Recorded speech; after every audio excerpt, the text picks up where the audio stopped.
Welcome, Bushcraft family.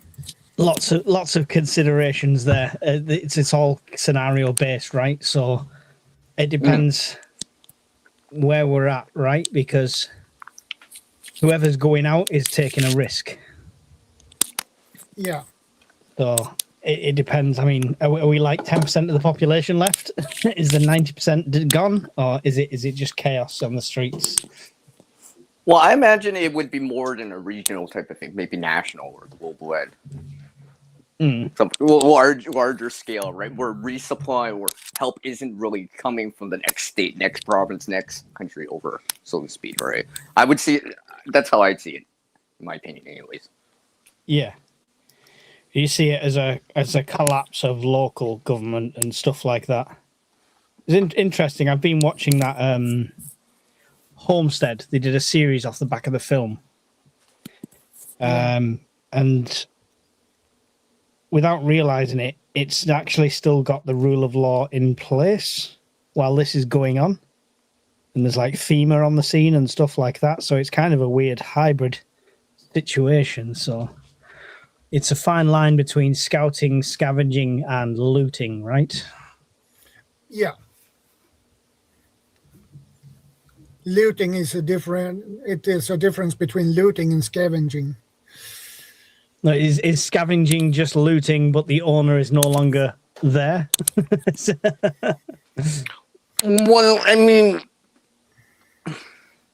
it also depends. Like, if it's like something that's abandoned, maybe it's a wreck of like a building or whatever, right? Is that really looting, or is that more scavenging? If you think about it like that, or is it, this building's intact? Is that considered more looting than scavenging because the building's more intact? If that makes any sense, right? Like the condition of said building or whatever, right? Yeah. Yeah, like I say, it's a weird one because it's all very scenario based. I mean, a locked building means nothing if the rule of law disappeared 6 months ago. Yeah. So, exactly. But it's, yeah. Right. I mean, I think if everyone out there, you gotta take everything with a grain of salt here, risk versus reward, right? We're not saying do this or do that. Just consider it in the future kind of thing, like if you had to. I am currently working on this, which is what most people would recognize as like a joiner's tool belt. Yeah. But this is actually going to be my scavenging / scouting kit. So things like I've just finished the wrapping on my crowbar and stuff like that. The keys for getting through locks, the keys for water points, stuff like that. Is it quiet? Like when you move with it, like because no, it's not like, a bunch of keys. You don't want to be making a bunch of noise too. Yeah. Let's just say you have to run or walk faster, right? Like you don't want to be having keys on your side jingling because you're probably gonna be able to hear that. And well, I mean, especially with they're all individual, and these are individual leather pouches and stuff. And the idea being, these front two would remain empty because they're just pickup pouches. Just drop things in there quickly.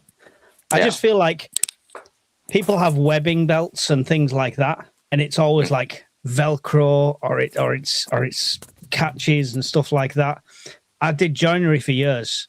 You can drop a bunch of nails in one of those pouches, and you're not going to lose them or anything like that. They go deep, and the leather holds onto them. So I want to set up a pouch for that, and it would purely be for the purpose of I'm leaving the house for 6 hours, and I'm going to get what I can. So I'd have a backpack on, but I don't want that fully loaded of stuff because that needs to be empty for anything I find, right? Yeah. So the idea of that is basically a tool belt for access and water and things like that. So if I may add on to what you're saying there as well, what I've got on now will be extremely useful and helpful when it comes down to these type of scenarios and with what you're doing there as well, Mark.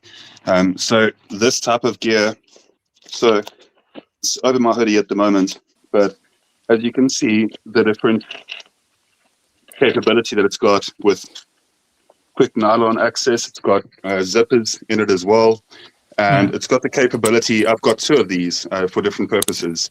But the reason for this, what adds on so nicely to what you're building there, is it expands upon the capability that you've got. So the capacity that you have to bear like a certain amount of load with you.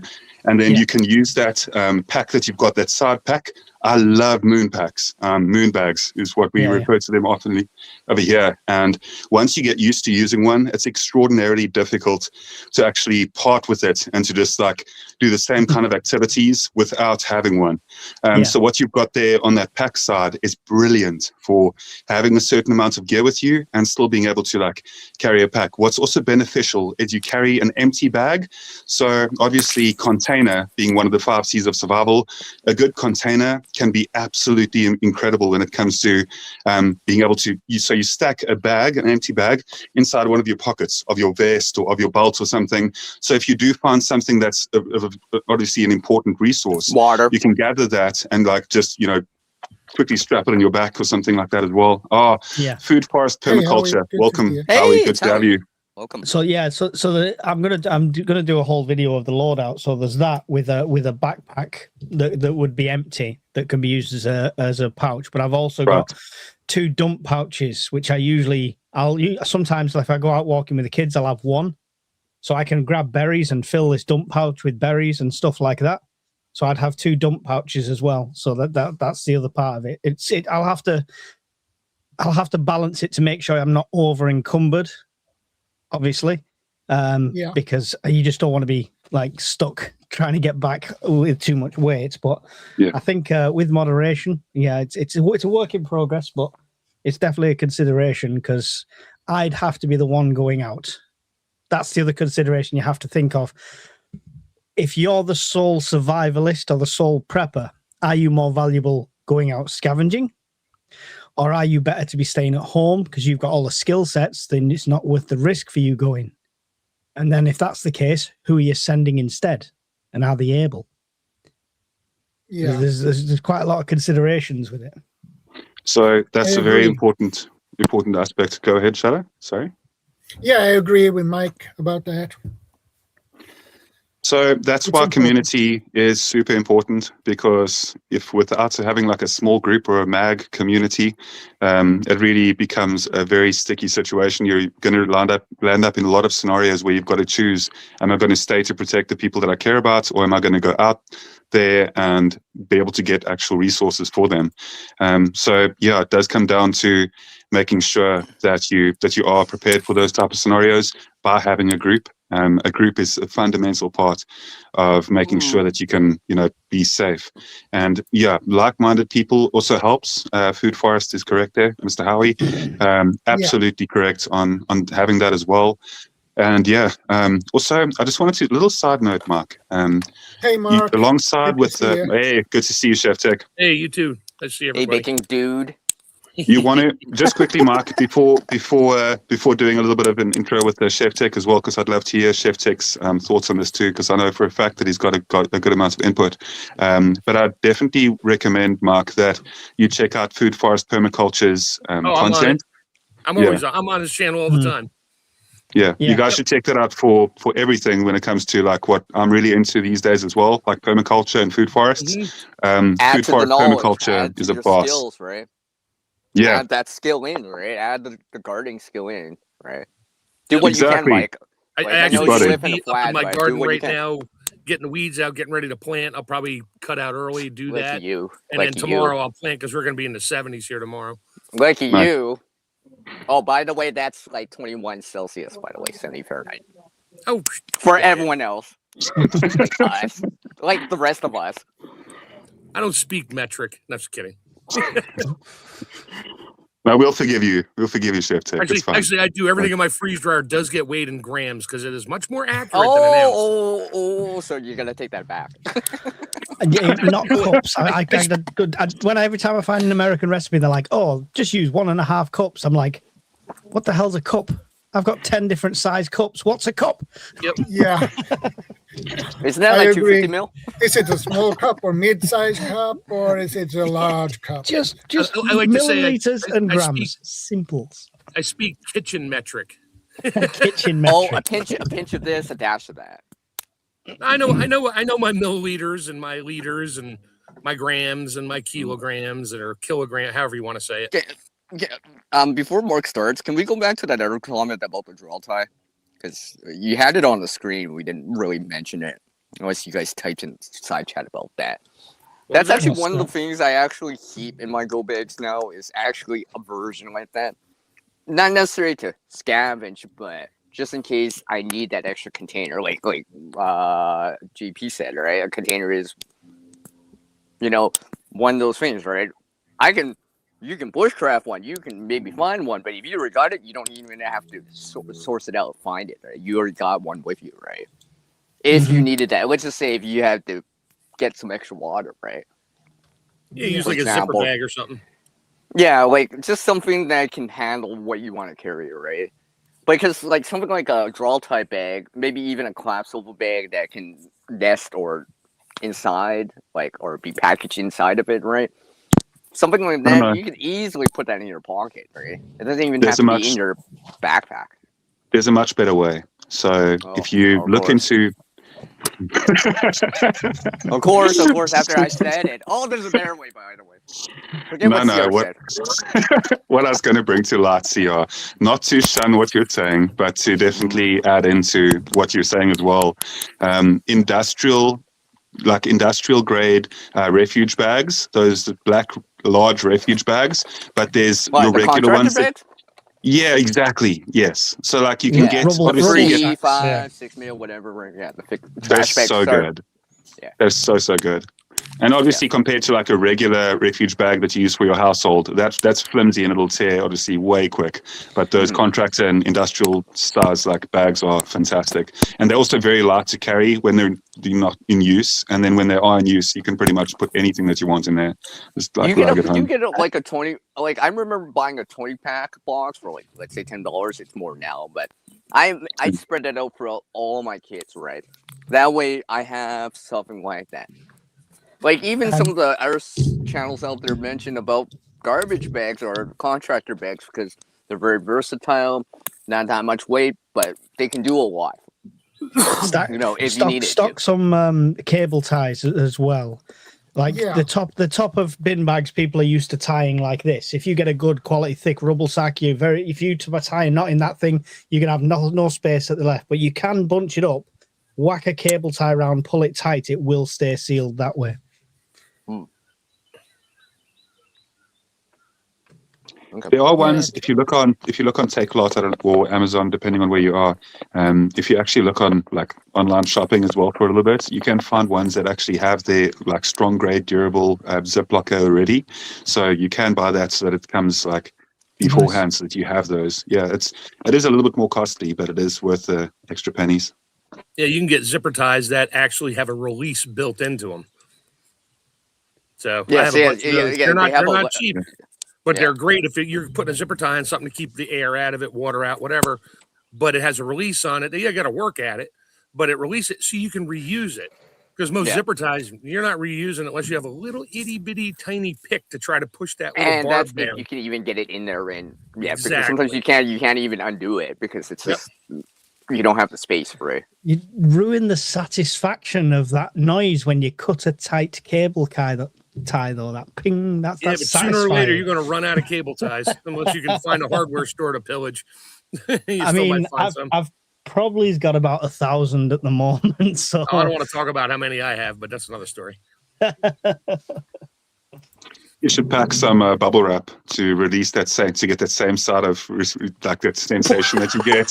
Just pack some bubble wrap as well. Where did that come Make sure you pop those bubbles in a quiet area where you're trying to be silent. I don't mean to pop everyone's bubble here, but remember we're trying to stay low key. I'm more worried about the content of the atmosphere inside those bubbles and where they came from.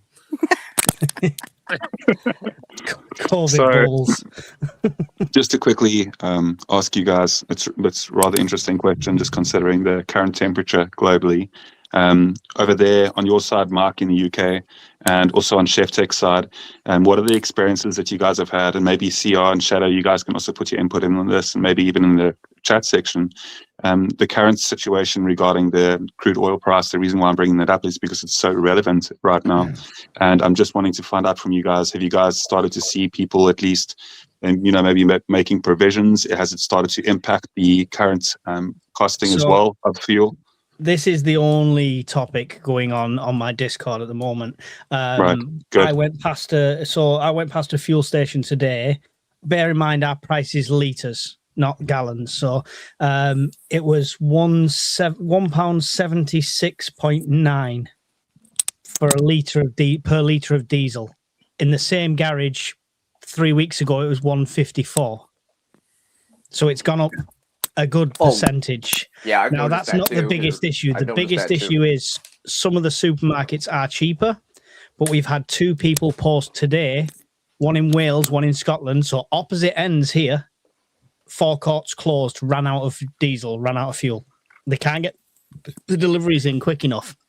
As we were coming back, we were passing one of these Tesco's, and I said to her, "Oh, we'll top it up." And I had a look, and the queues were down the road, and I was like, "No, it's not happening." But yes, people are starting to fill jerry cans, buying new jerry cans, filling them up, topping up. But there is a legal limit to store in the UK. I think it's 30 litres or 60 litres. Can't remember off the top of my head. But you can't store more than that legally. So yes, people are making provisions. Yes, people are seeing massive price hikes. My advice is always prep for no fuel, because no matter how much you stock up now, that's still a ticking clock. It's still a ticking clock. So prepare for without. I mean, I literally have just had. You can have all the stabilizer in the world. A new solar panel just delivered today. That's what that is there. Good, Mike. So, I can't. That wasn't on the budget. That wasn't on the prepping budget. But this has forced that situation. I understand. So, good on you for doing so. It's here. Yeah. Proactive rather than reactive, right? Always. Gotta be. You gotta be. So yeah. We've seen our own share of price hikes on the fuel here, which I actually and everybody else finds ludicrous, because we don't import any oil from the Middle East, whatever. I mean, like 2% of our fuel oil comes from there. The rest we're self-sufficient on. But the reason the prices are going up is because, the big oil companies are the ones that control it. So they just tell everybody around here what to charge for it. And there's no need for it. And everybody's complaining about that. It's like, there's no need to really, and our stuff went up. Yeah, we buy by the gallon. So it was, best I was paying was $3.09 a gallon about 4 or 5 weeks ago. And now it's $3.70 a gallon. I just filled up.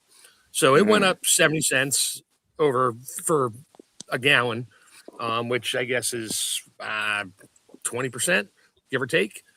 And CR will give me the exact number on that in about 3. Well, I was going to say for myself, it went up 30 cents a liter here, personally, right? Yeah. Like I could see it, like literally last month, like a couple of weeks ago, it was like at this price. Now it's 30 cents more, right? Yeah, but my I bought a newer. I have my Jackery. It's 1,000 watt. I bought a new one here. It's 1,000 watt, but it'll put out 2,000. So instead of a 15 amp plug, it's got a 20 amp plug on it. And I also bought the 2,000 watt battery, extra battery to go with it that plugs into it. That's a Opus or whatever in the States here. And that, and I got 200 watt solar panels at Harbor Freight. They're actually still in the truck. They're in my trailer right now. Good to see you. But I have a bunch of solar stuff out of my cabin, currently active.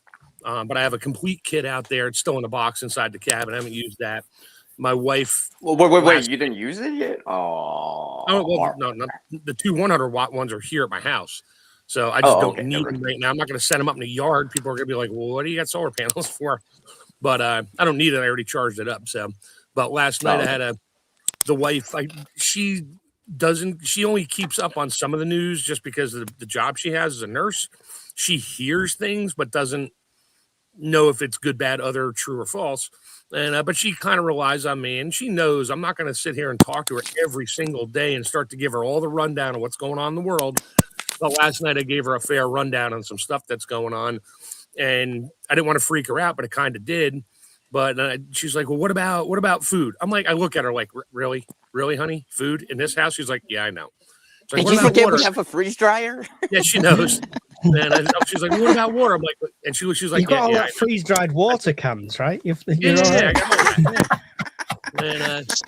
But I told her, I basically told her, I said, look, this is why I've been doing this for more than 10 years, not because I'm scared to death of something. I just want to be ready in case something happens. Like we both lose our jobs, Well, that's my biggest fear for a short time.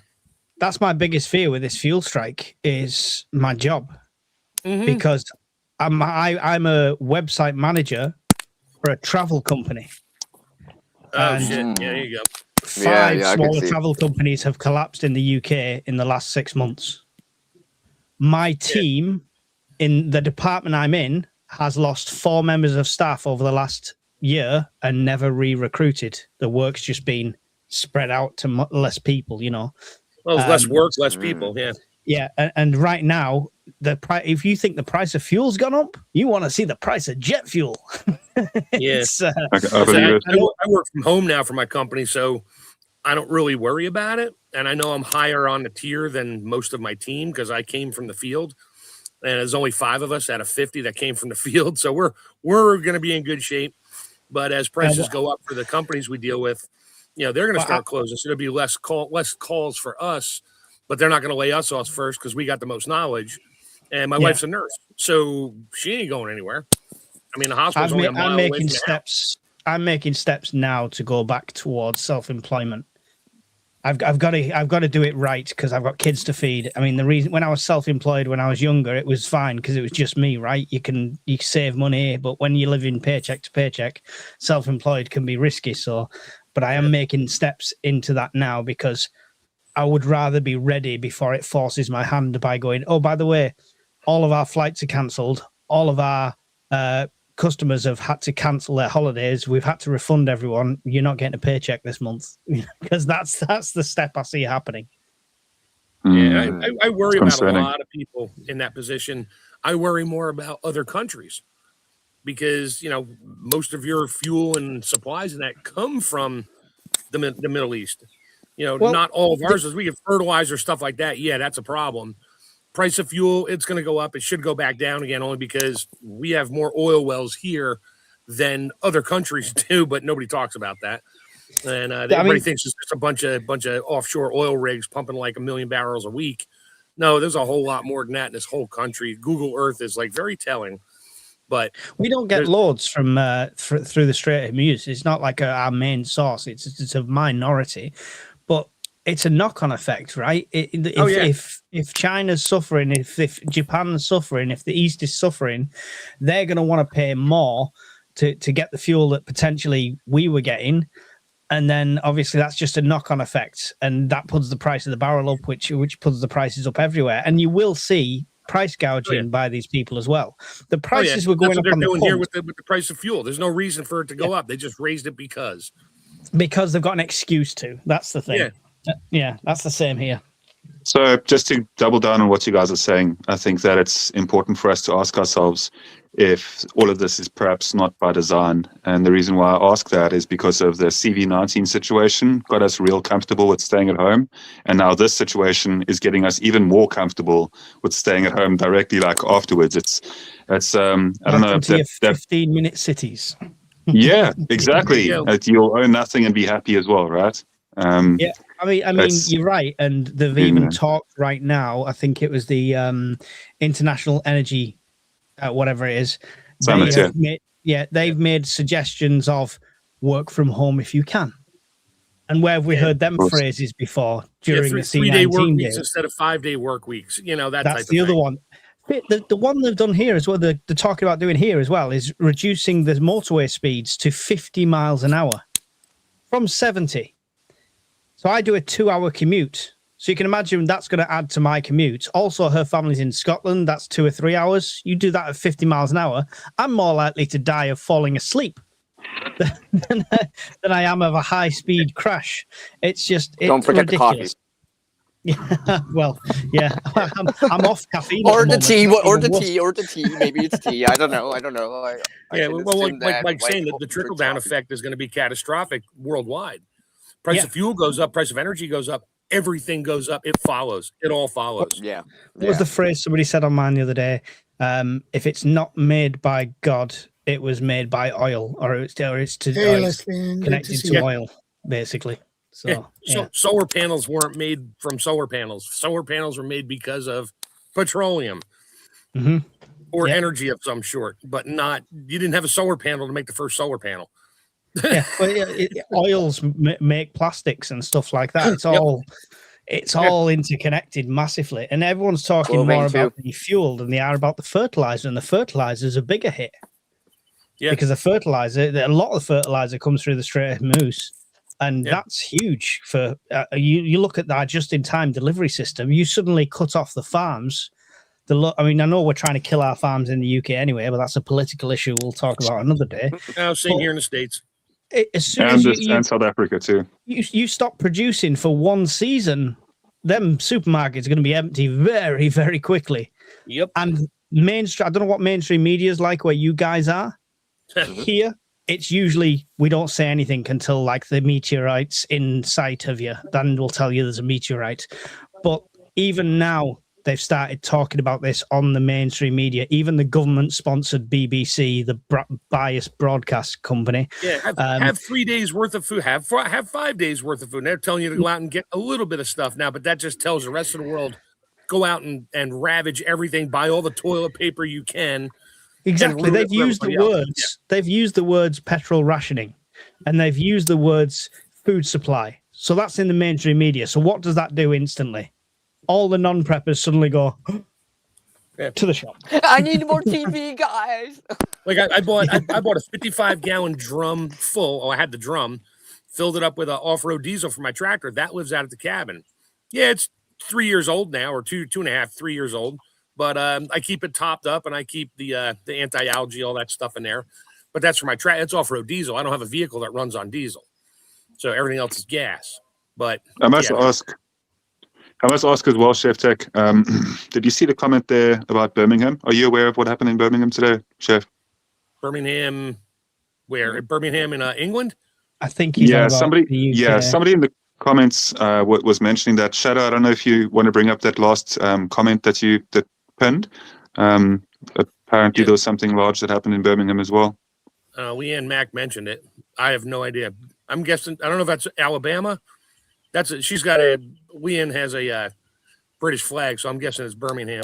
Good to see you guys. I can look quick. 2 dead and 3 seriously injured in 24 hours on West Midlands roads. What's going on? Is that in Birmingham, UK? Yeah. United Kingdom, yeah. I'm not sure what's going on. What's up, by the way, Alan? World Survivalist, good to see you. Fill me in, Leanne. What subject are we talking about? There's also a giant Eid celebration that happened there, so I don't know if it's something to do with that. In New York as well.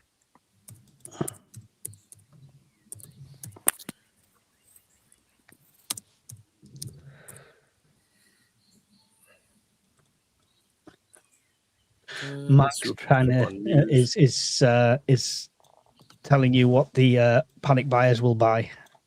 They will all buy the TP for my bunghole. Yeah, that's it. Yeah. I don't see anything on my side of the pond here for Birmingham, UK. Nothing.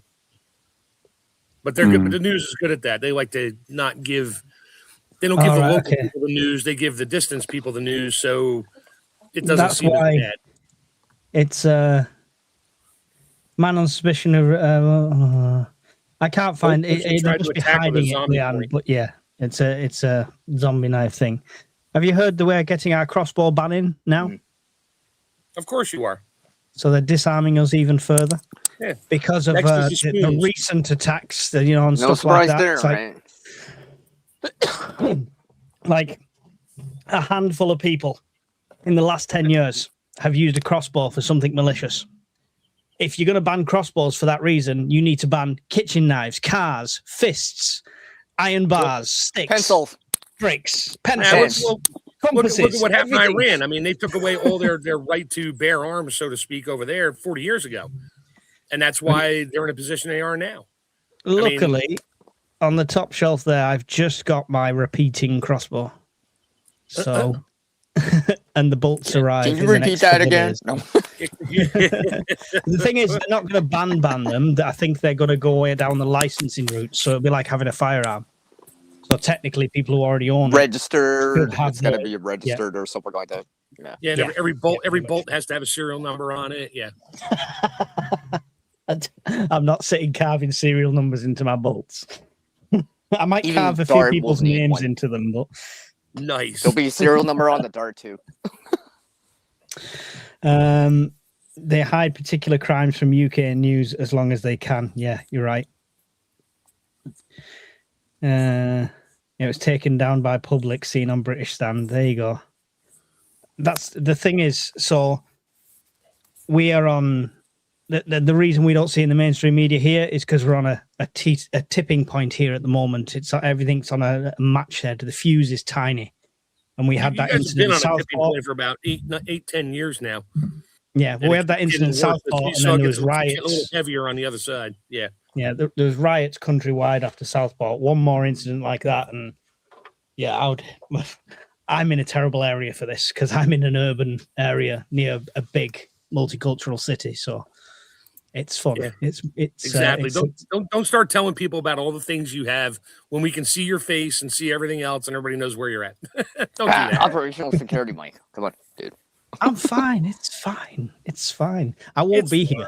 I am. My bug out is now my plan because of the location I'm in. Yeah, okay. People don't know. I mean, I can tell you, I'm Manchester. That's like 3 million people. So good luck finding just me. Hey, look, guys! I found Mike. He's over there. Yeah, it's not the type of scenario that you want to play out in. If there's actually like a fuel crisis that you're dealing with, the whole chance of social unrest increases dramatically. So you're sitting with, a situation, and people that are desperate obviously act desperately and act out of desperation.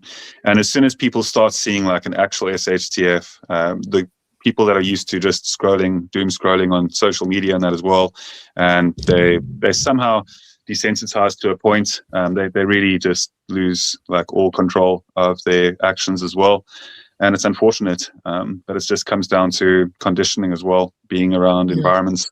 And unfortunately, I've definitely seen that people, like even with the scenario that's ahead of us potentially, people seem extremely sedated. It's almost like the masses are just complacent, completely numb to anything. Still hypnotized, and just figure, everything will be fine. It's just a temporary setback. Complacency. Yeah, that's the worrisome part, because those are the ones that are going to freak out at the last minute.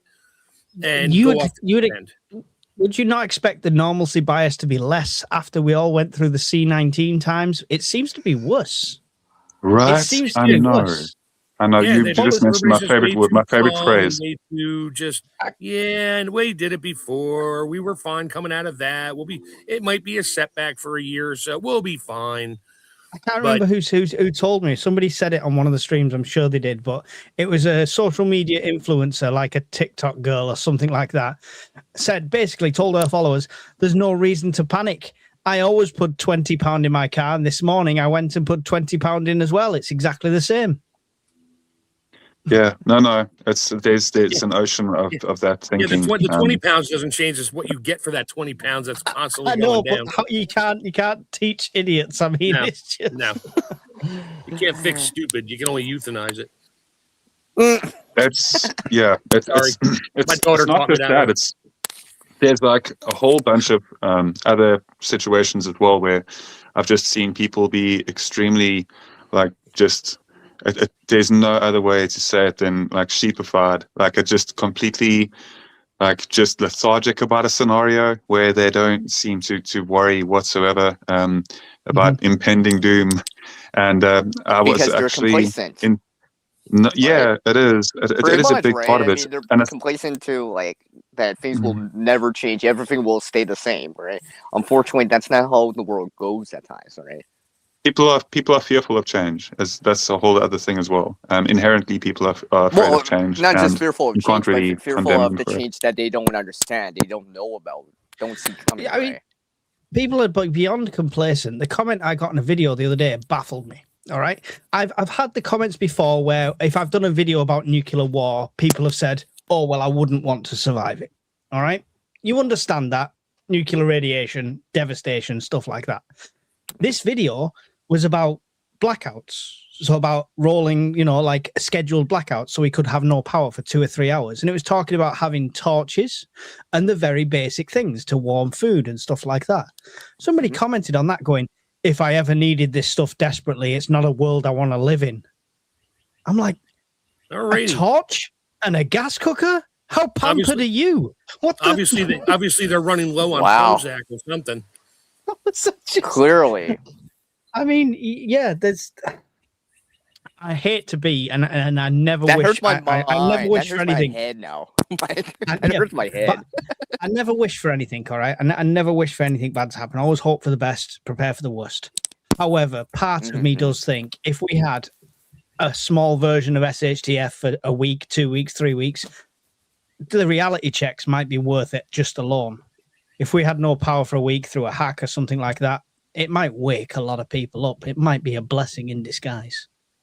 Yeah, I would think so. But after CB19, it changed nothing. You would think so. You'd think that you would think so, like a power outage over the course of a week or something like that.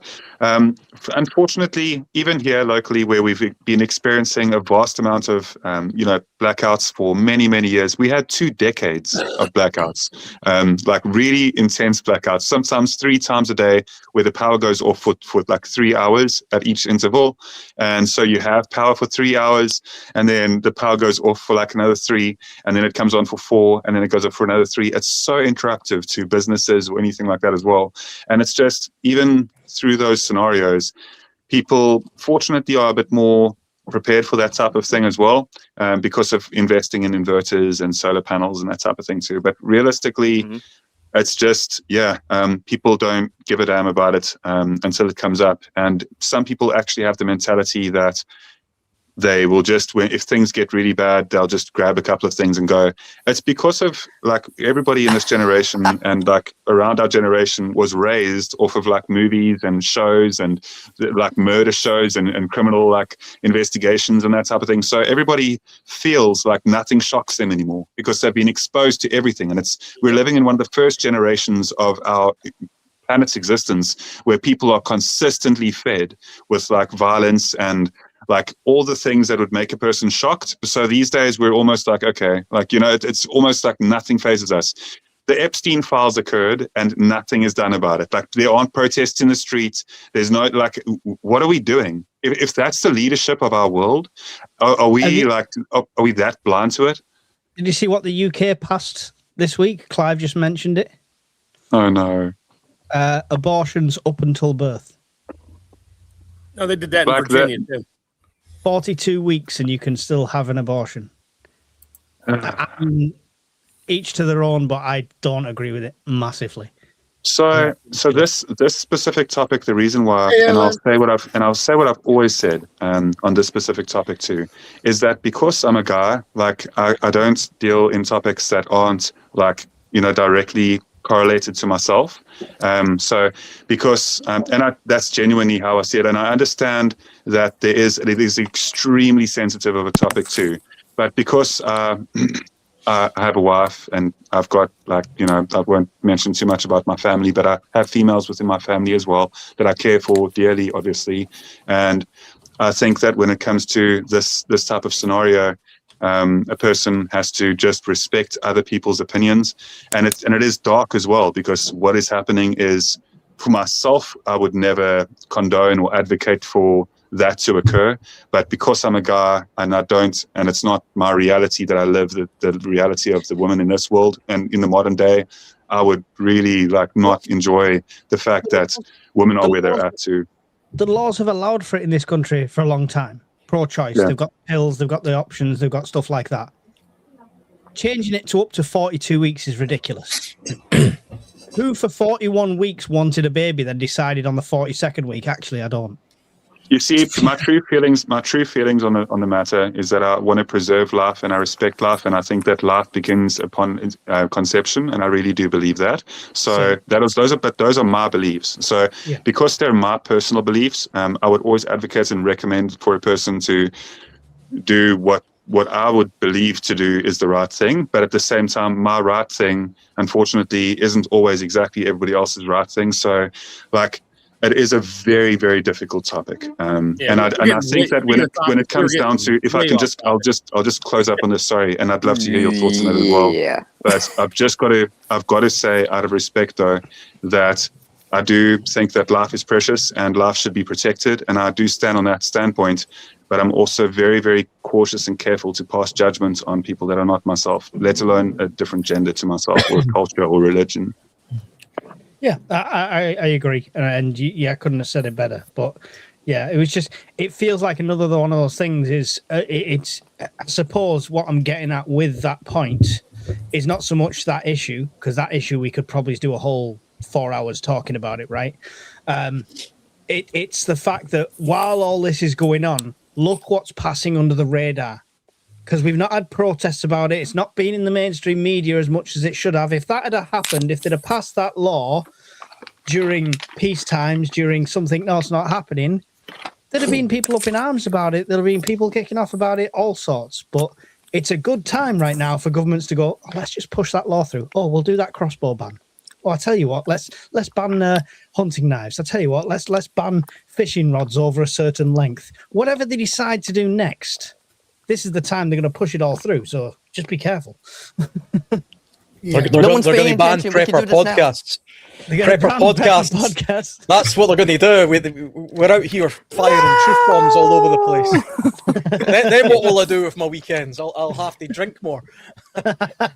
You'll have the disinformation police showing up at your door here shortly. Absolutely. That's concerning over there for the UK, that you guys actually, I know that happened last week. There was a gentleman that was climbing off a plane and they apprehended him just for making a social media post. So I think it's so scary in the UK where you guys are right now. Like, there's certain weird laws here locally too, but not like that. They're not going so heavily after anybody, even on Facebook social media posts. It's crazy. So there's a very specific criteria. There's a very specific criteria with it, right? So we do pretty well. Like, Alan comes on the fireside and we talk on here, and we're quite happy to say our government are all useless assholes. And I don't think my door's going to get kicked in or anything. Just make sure. Today. But if I turn around and incite violence against them, if I turn around and push people to go and do an event against the government, that's what gets the police knocking on my door.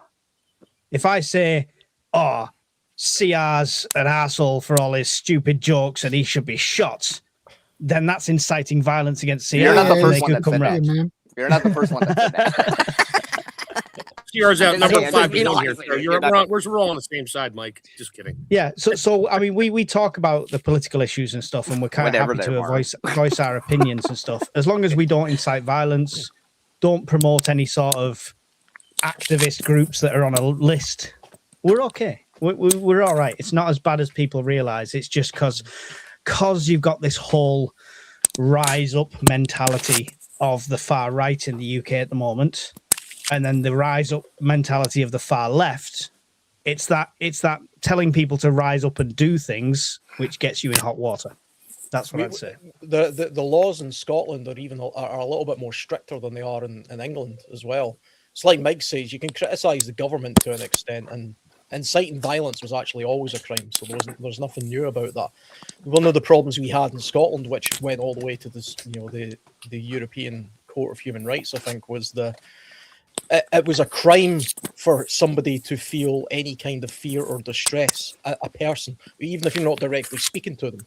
So if you were to say a statement like, a man can't be a woman, that could cause some sort of distress to an entire group of people, therefore you've committed a crime. In Scotland's eyes, I've committed a crime just by saying that. well, a couple of years ago I would have done, but they went to the High Court and they said that's nonsense, you can't do that. And 12,000 people have been arrested in the UK for Facebook posts and retweets. Not even just writing stupid things on Twitter, but reposting something that somebody else has said in another country has landed. Or hitting the like button. Yeah. Yeah. I mean, very, very few people actually get taken to court and convicted in this country for those kind of crimes. The only people who genuinely do are usually the ones that are out there, the absolute crazy people talking about killing all of some sort of group or something. But that doesn't stop the police still investigating you, like taking you into a police station, searching your property, looking through your bookshelf, which we had a famous case of. Proper crazy 1984 type style stuff. And the way the government and the UK reacts to it is they simply just deny it's true. They just literally say, "Oh, it doesn't happen. You've got free speech." You haven't got free speech. No. If I openly say something and then you come and arrest me for it, that's not free speech. That's literally we don't have the free opposite. speech. We have freedom of expression with conditions. That's what we have. We have, if you read the laws, we have freedom of expression with conditions, and them conditions are, like Alan said, not causing anyone distress. Yeah, but so I could broad, tell that you the could be sky's anybody. blue. I could tell you the sky's blue, Alan, and you might be a purple sky fanatic. So Which, then you really which I am. by it. I am deeply offended by that. And the earth is flat. Don't offend me. Yeah. There's a whole group of us who you've offended now. But listen, you can't go to France because of who you've offended. That's true. Who would want to?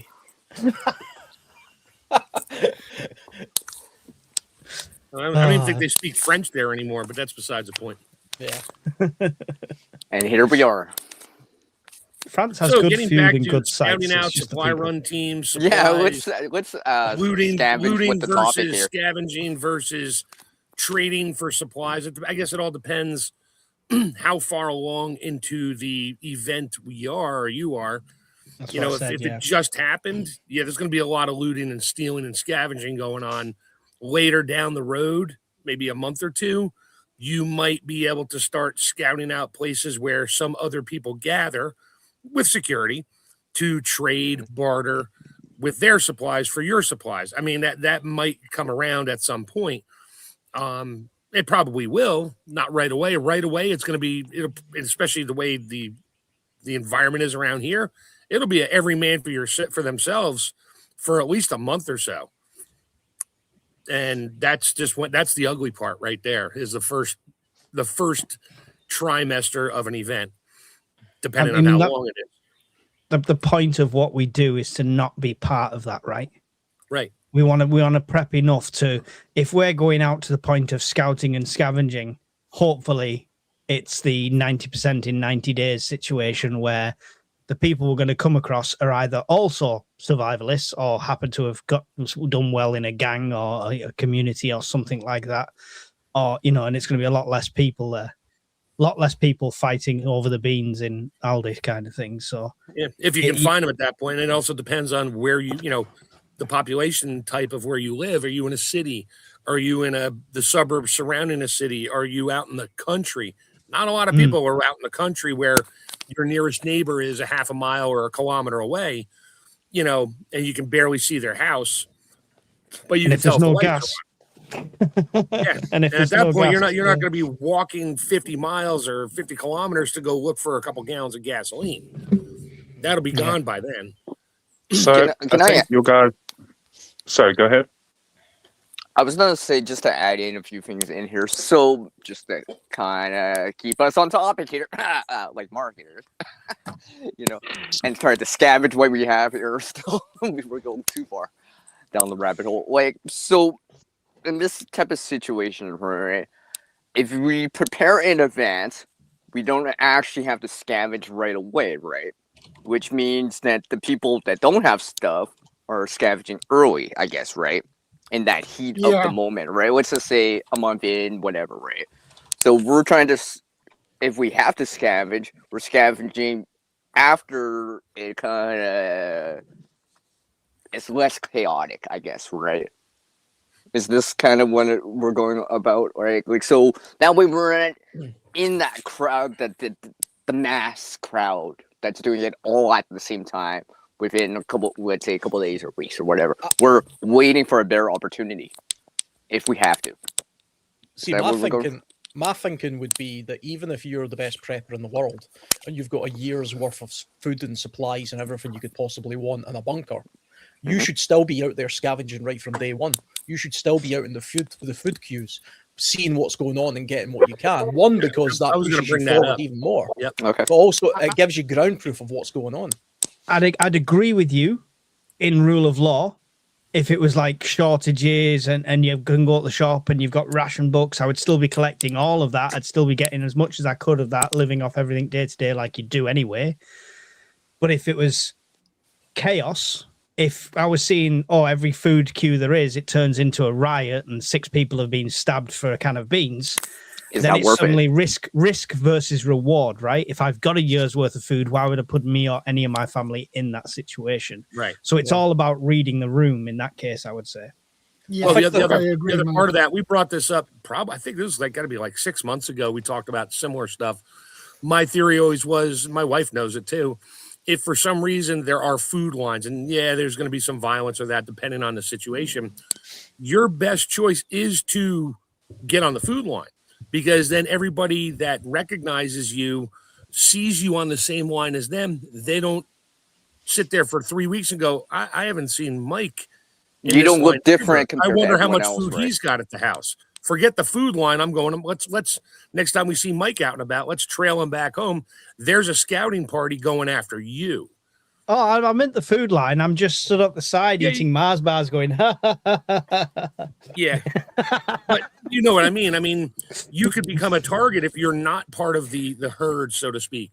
So you don't want to pretend to be part of the herd and complain and do all the same kind of complaining everybody else is doing, even though you know full well you got 2 years worth of stockpiles at your house, but you'd rather be online saying you don't. And I'm waiting in food. Oh my God, I can't believe we're only getting, a stick of butter this week and not 2 sticks. And how come there's no rice? And oh my God, what am I going to do with no rice? You complain like everybody else does. You just become, that's where you technically become a gray man, but not gray, a white gray man, where you're in the crowd, you're doing the same as everybody else. So nobody pays attention to you. I mean, the other school of thought is nobody knows me around here anyway. It's not like a small community. So me not being present. I wasn't specifically targeting you, Mike. No. But I'm just saying it depends on people's situations. Me not being present in a food line is not going to stir up anything. People going, oh, he must have loads of food, because they don't know if I'm leaving or doing it. No, I'm not talking about strangers in that. I'm just talking people that you would normally, if these food lines are just for localized areas with certain addresses and certain blocks, where if you live in this area, you will go to food line A. You will go to B, C, D. They'll just give you the names of the schools. If 3 of my neighbors are in that same line, kind of thing. Yeah, right. Yeah. So you're going to go. Just go. And I would, as long as peacetime's allowed. But the ethical side of that is, is it better to not do that and the food go to other people, or do I go in that food line, then go and knock on my neighbor's door, going, I don't need this extra butter. Do you want it? It depends on how you know your neighbor. If you don't know your neighbor, you're not going to knock on a random door and say, hey, I don't need this, as you go across the street and go in your front door. Also, quickly, or use the food to barter with. Yeah. Before I go, I've got 3% left on my phone at the moment, and I've been on the live from my phone. So if you just grant me like a minute just to touch on something, just give me a second, just wait, see ya. So if I can just have like just 1 minute quickly to explain something that my entire life, all throughout our city and all throughout the country, every single day that the refugees put out, a vast amount of people flog the streets. That's always what happens, and they're basically looking for resources from people that have thrown away their garbage. That's the poverty that I've grown up with here in South Africa for the last 40 years. So when it does come down to the way that people scavenge, there are no real food lines in terms of actual food lines compared to the amount of masses, and it's just propagated by the government, and they've put in laws to actually encourage people to have more children, even though the government and the economy can't sustain what is currently existent. things, and they're now offering grants. So it slowly moves towards a more socialist kind of environment. The point that I wanted to make about these guys that are going every single week, and they all go out in the streets, sometimes ladies as well, and they'll go through the people's rubbish bags because they're that desperate for like any sustainability. Not just that, but if you look at like more dire scenarios, and you guys are speaking about each of us have unique specific environments and things to deal with, right? The difference is that over here in South Africa, when it comes down to the amounts, if you do some Google Earthing and go over South Africa, you can see that there's a vast amount of the population that still live in shanty towns, that still live in what we call locations, that still live in very impoverished kind of environments where we are genuinely a ticking time bomb more than any of you guys in your first world countries could ever realize. And I've never spoken about this because I don't want to be like, oh, woe is me, I live in a third world country. But the fact is that we are really, really suffering over here in South Africa. And like, even though people might not ever really understand what another person really has to go through because of that, like, it is very interesting to see that from a scavenging, a scouting, a SHTF type scenario, and with the current crude oil price, and I'm almost done, with the current crude oil price that we're experiencing, how close we are to really like just completely going like balls up. And I'm going to close with this quickly and say this, that even though I'm mentioning that it's from South Africa and whatever, and people don't really give a shit, like I will tell you that like throughout my life, I've definitely seen a vast amount of scavenging and people in very, very bad situations. So what I will say to you now, at this time of our lives where the fuel price is likely to go up globally, and it's going to have impacts that we can't even really like understand at this point, I will say that we need to be extremely careful in terms of the last day's prepping that we're doing. Make sure that you're as prepped as possible with all those final things that you want to do, and make sure that you also keep an open mind and that you're like not living in fear, as we mentioned earlier, CR and I, but that you're not living in fear, but you're also living with just a certain amount of understanding that things could change really, really quickly overnight, almost at this point, and just be safe out there, folks. South Africa is way worse than you guys could ever realize. I think that if you lived here for a year, you'd have a culture shock and see things that you would never imagine. But what I'm going to say just before I go here is just stay safe out there. Learn what you can and can't eat in your environment that you're in. That's going to be extremely important, to learn what you can and can't eat, learn how to filtrate water, learn how to build shelters, be good with your neighbors, because you never know like when you need them. But anyway, you stay safe out there, everybody. It's all for me. I'm just saying that, God damn it, South Africa is such a hellhole. Anyway, bye-bye. Guardian, just before you go. Take care, Guardian. Just before you go, I've been following the thing in South Africa to do with the water shortages and the way some people are taking advantage of that over there. I don't know if that's affecting where you live, but I'm seeing things with the water shortages. There's a so-called water mafia who are exploiting water tankers and selling that water to impoverished people when it should be free and things like that. So that's goes a long way into what you're talking about there as well. People do give a shit, by the way. I've been following closely, what's going on in South Africa, because to me that's the canary and the coal mine of what can happen in the world. Europe just 80 years ago completely collapsed, and it could happen again. And to my mind, it will happen one day.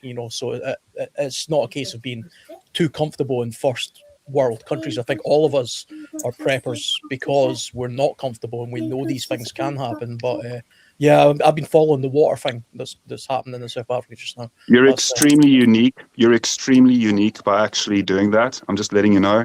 It's not something that is commonly done across the world. And I'm not saying, oh, woe is me, I'm in the third world, you guys are in first world. I'm grateful. I'm not jealous of you guys. I'm grateful that you guys are where you are. And I'm grateful for the lessons that being in this country for the last 40 years has taught me. It's made me an extraordinarily resilient person in some ways. And I love you guys to bits, all five of you. I really do have a lot of respect and time for you guys. And I mean it when I say that. I actually love this community, and that's why I spend my Saturday evenings here chatting to you guys. So what I will say closing off is that it's given me there's so much that I can't talk about, and there's so much that I've seen throughout my life that has taught me to be stronger. But anyway, you guys look after yourselves and keep each other company. I will see you very soon. Goodbye for now. I'll see you later. Vanessa has a question here. When you say scouting resources, what resources and how are you procuring such? What resources? It depends on your present situation, right? I mean, if I've stocked 2 years worth of food and 3 days worth of water, I'm going to be scavenging water and vice versa. So it would all depend on what. If I'm fully prepared, when it comes to the point of scavenging, I would be looking mainly for medical and clean food and water. That would be, I don't see the point in going out and getting a 42-inch TV from Curry's or anything like that, like you see in the looting, or new shoes from Clark's. It's going to be not wants, right? Yeah, definitely. Consumables like water, fuel, food, right?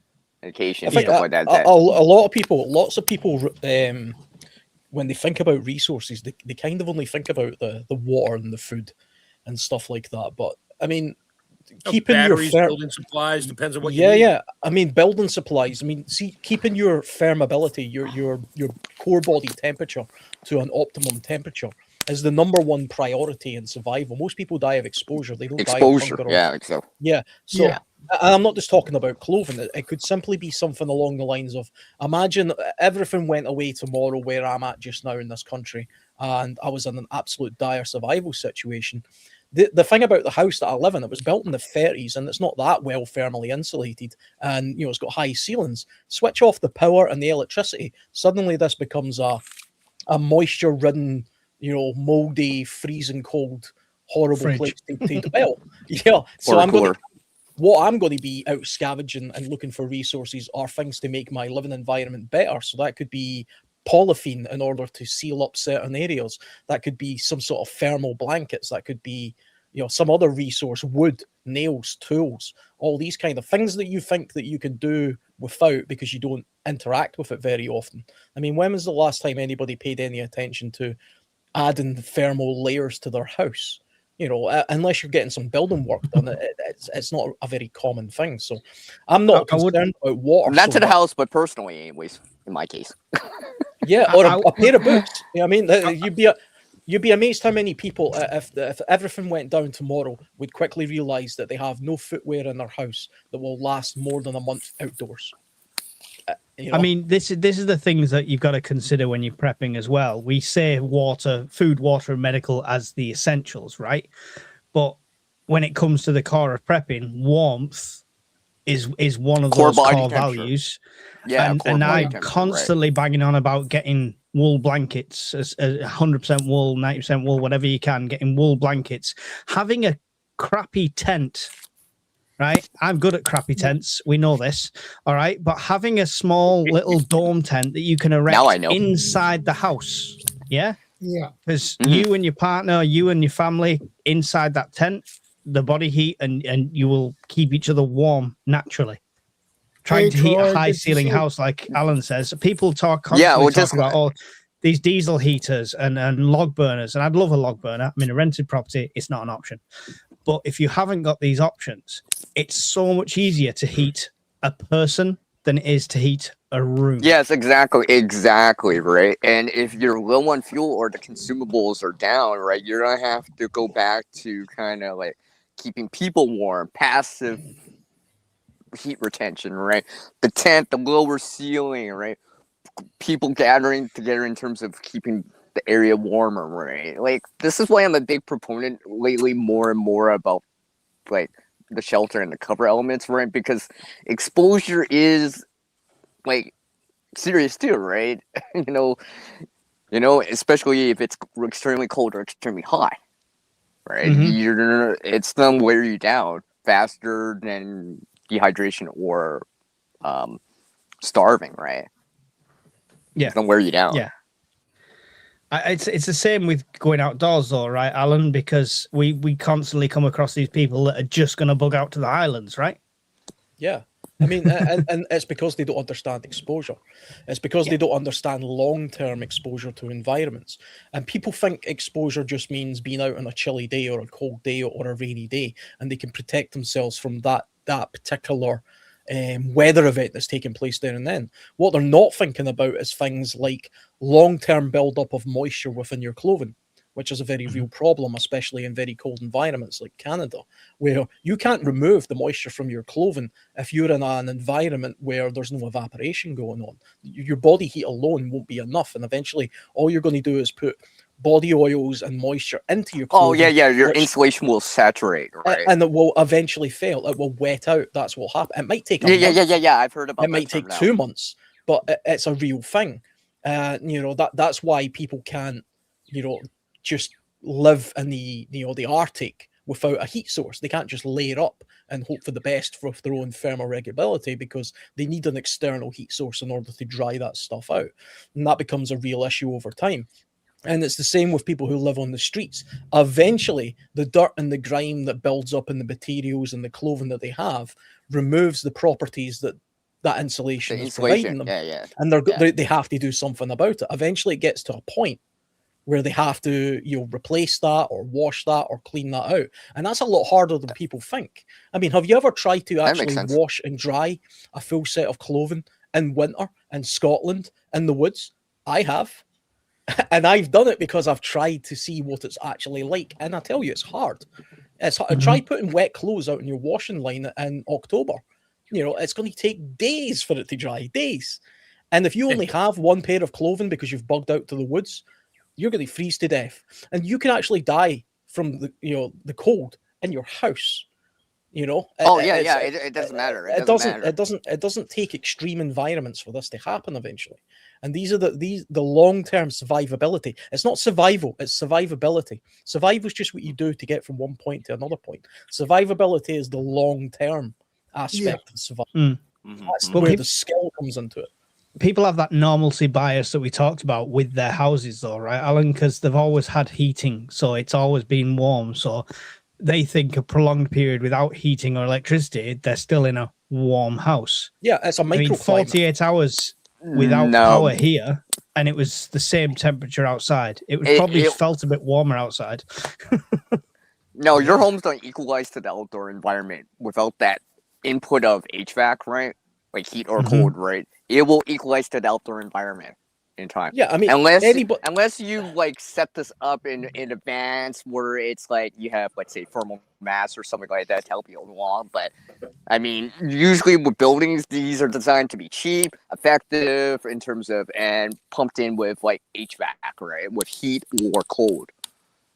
They're not meant to be like lived in without those things, right? Because it starts like right now, like for me, it's about 0 degrees outside. Without the heat source in here right now, the temperature would fall down to close to the freezing mark.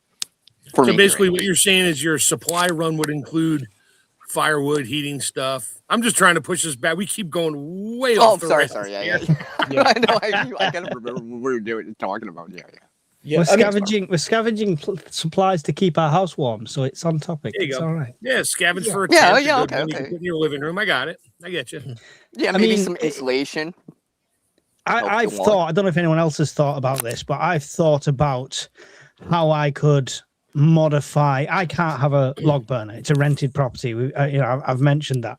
Of course. But if it was SHTF and this is where I am, I've looked at how easily I could modify to put like a camp log burner in the house and pipe that outside kind of thing. So I've looked into this. It's kind of things that, but that would involve scavenging, I think, at the time, because I don't have a log burner. I don't stockpile wood, obviously. I live in an urban environment. Once the 2 trees that I can see from my property have been cut down and used, there's not many for a while. So. And now you're looking at furniture, pallets, garbage, whatever you can burn to keep warm. Neighbors. I mean, a huge, you got to dry them out first. a huge part of the going out and looking for resources would be the scouting missions. I mean, if I was in this Mad Max type scenario, most of my day would be spent not just huddled up somewhere trying to keep warm. I would be spending a lot of it scouting and trying to find out what's going on, not just looking for resources, but also just trying to get a handle on what's going on. And it goes a little bit back to what you guys were talking about earlier with the food queues. The number one reason I would go to a food queue and see to be there, risk sort of adverse way, would be just to try and find out what's going on, to get a feeling of what's actually happening, to see what other people are saying, thinking and reacting, because then you can gauge the temperature of the community that you live in to see where it's at. Is it at the point of absolute collapse? Are people starting to get more aggressive? Are people getting more resources than others, etc.? You have to be, you can't unplug yourself or remove yourself from, you know, the ground news of what's going on, because you're putting yourself at a massive disadvantage by doing that. You have to be out there kind of seeing what's happening. And if you could do it in a risk-averse sort of way in the backgrounds, then even better. I mean, that would be the way to do it. But there has to be a strategy where you know you're going to have to be leaving the safety of your stockpiled resource and going out and acquiring information, knowledge of not just resources, but just what the hell's going on. You know, I'd even be doing that beforehand. I've been doing that for decades. I just, you know, when I'm driving around that, I'm always just sort of looking at stuff. I don't just stare at the taillights in front of me and go to my destination. I'm looking in the fields. I'm looking in metropolitan areas. I'm looking around. I'm like, oh, look at that. Every pole in this town has a solar panel on it. Oh, look, and it even has a little solar controller on it. I just make mental notes of that. So that'll be one of the last things on somebody's list. They're looking for food. No, I'm climbing a pole to take the solar panel down and take the controller, and if there's a battery in there still. Yeah. I mean, so many, like, just even warehouses. I mean, I live in the land of logistics centers around here. And I got like Target, Walmart, all the big stores, and lots of other ones. And I know inside those huge logistics centers, they had, because I saw them build the places, they got these, you know, 60-foot high or whatever, 20-meter high racks, pallet racks that have lots of stuff on it. And it's not all TVs and clothing and that. No, they have like non-perishables, like canned goods, stuff like that. They rotate through. So there's a lot of food in some of these super logistics centers. You just got to be prepared to live in there, because you're not going to be the only one, especially the people that work there. If they live local enough, oh, they know where they're going. They're going there too. So you just got to know. I always kept an eye on what's around me. And when I went into customers and hotels and stuff, I would always look around and be like, okay, it's a hotel. They have bed sheets. Okay, they have bed sheets and blankets, lots of them. You know, who's going to break into a hotel to go scavenging right away? If, you know, crap hit the fan, there's nobody around, and the manager sure as heck ain't there. They might be living there. Yeah, but this is the way your prepping mindset, your survival mindset is a step ahead of the crowds, right? Because while they're scavenging toilet roll, the shops, the retail, you should be at the distribution places. When they're at the distribution places, you should be looking at the logistics hubs, like the where the trucks are parked and stuff like that. One step ahead. So one step ahead. So it's been one step ahead of all that kind of stuff. Yeah, definitely. Yeah. And it's I think when it comes to a long time after the fact, that's when we have to start thinking outside of the box, right? So if it's a warehouse that does plastics for a car manufacturer, nobody's going to be looting that thinking I'm going to get a crate full of Twinkies, right? Because it's plastics for a car manufacturer. However, it's a big enough building. There's a vending machine in the lounge. A vending machine. Always got medical supplies. They all have to have medical supplies. Yep, a lot of them have kits. Canteens. Yep. Yeah, so there's outside of the box things as well. Like and most of them have lifeboats, emergency lighting with built-in 6-volt batteries in them. Oh yeah, I used to do those too. Most lifeboats on ships, even like smaller ships and stuff like that wouldn't be used by the military or what have you, will have supplies on them, medical supplies, emergency rations, things like that. So it's trying to think outside of the box, because we know the local supermarket is going to be nothing but cans of sweet corn and pineapple aid, and nobody wants that. You know, that's what's going to be. It's all gone. The only thing you're going to find is rotten produce and thawed out rotten food. Pepsi Max or the crap that nobody wants. You know, that's all that's going to be left in there. You're going to need a map as well of your local area. You're going to need to you're going to need to start thinking like it's a battle, and your home base is your command center of it, as it is, and it could even be an actual physical map where you're marking off points of interest. And you should be doing this mentally anyway, kind of like what Chef's Tech talking about. You would do all of us do that. But I mean, I don't just mean sort of circling on a map, or there's a Costco down the road and I'm going to hit that first type thing. I mean, to me, I pay attention to things like where are the fruit trees growing, where are the natural resources, where are the freshwater springs, where are the things that are outside of my absolute point of control. I haven't got a very large garden, so I'm not going to grow huge fruit trees and stuff. But if I know on a map within 5 mile radius how to find 40 of them that are growing wild, then it's worth me at least taking a mental note of roughly where they are and what season they grow, because then it's a little bit of a resource right there that I can tick off. And you can do that systematically by going down a list of all the things that you think you're going to need or your family's going to need in a prolonged period of absolute shortage, which is what we're talking about. You know, because the idea that you can just scavenge off pre-existing things, the half-life of that is incredibly short, because everybody's going to immediately do that. That's not sustainable. It will be like locusts. People will be like locusts. You'd be amazed at how quickly things will get stripped.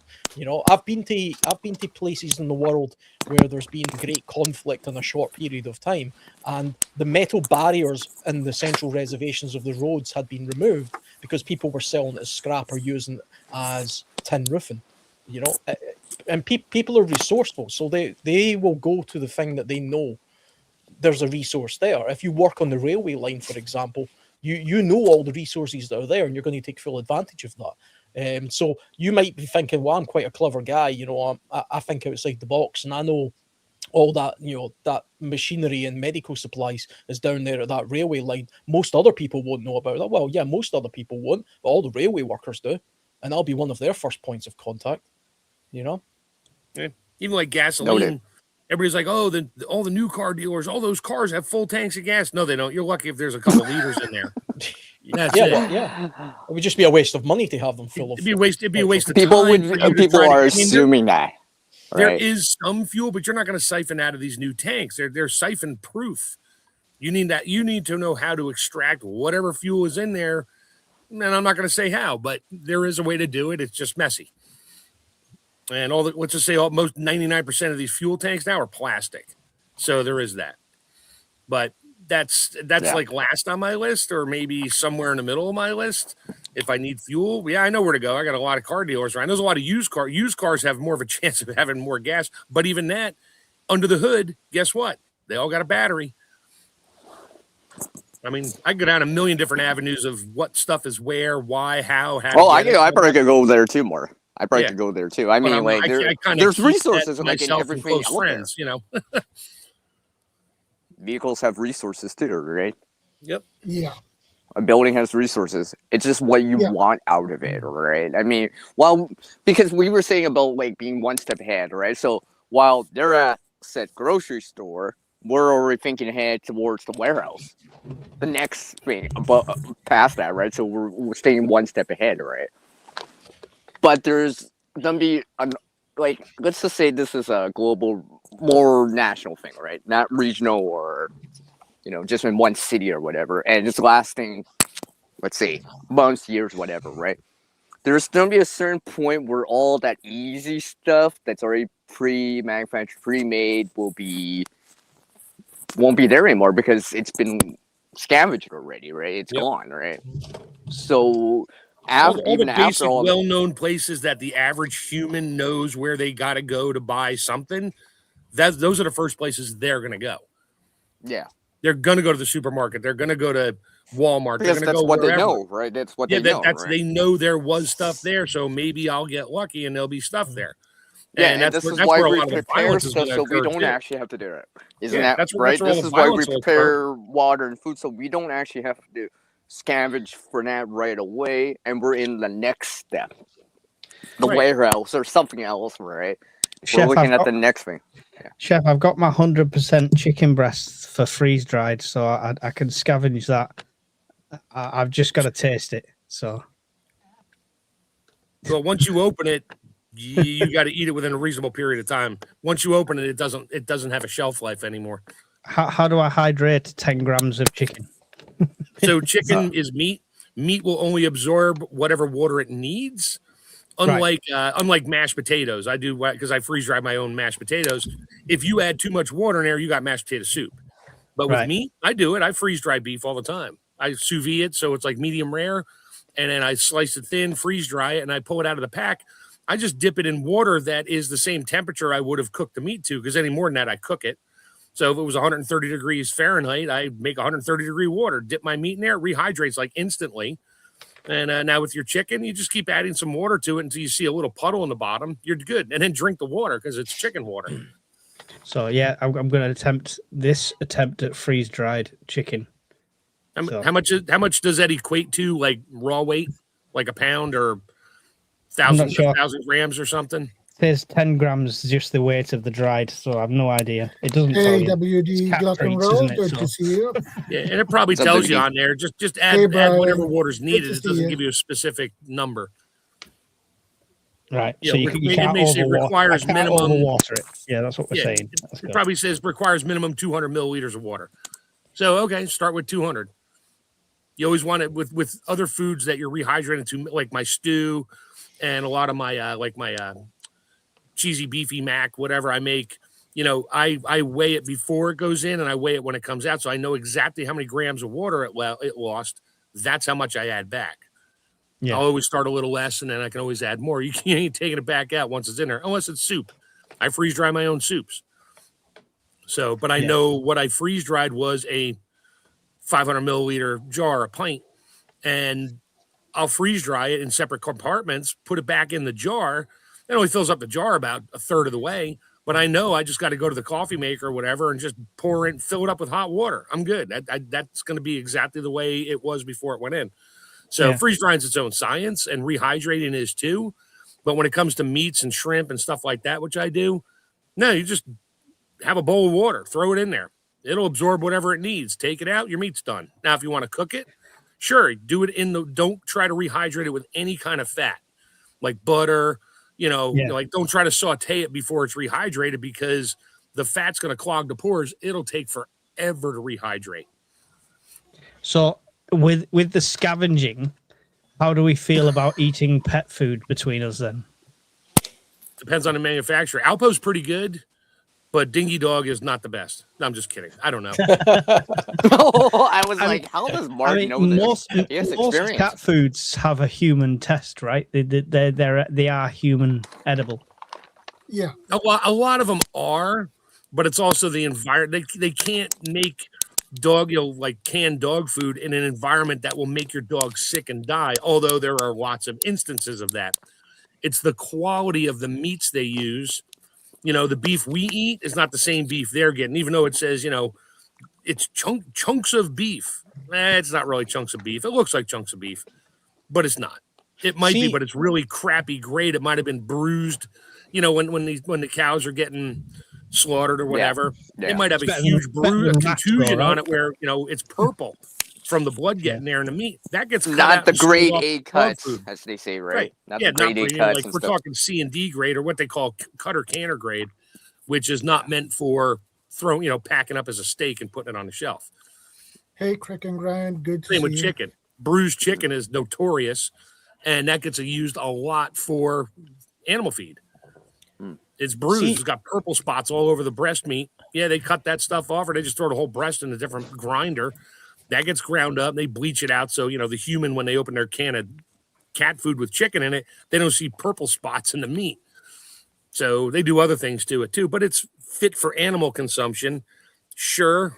You could, if I was starving to death, oh, hell yeah, I will open a can of dog food all day long, or cat food. If I'm starving to death, I think I might be getting to that point. See the idea of eating pet food. I was watching a podcast a while ago where they were talking about this idea of if you're going to prep for your pets, and they were talking about a dog in this case, and they actually did say, I prep this particular brand because it's more human. A human can consume it better than some of the other brands of dog food. To my mind, you wouldn't ever prep dog food. You would prep human food that a dog can eat.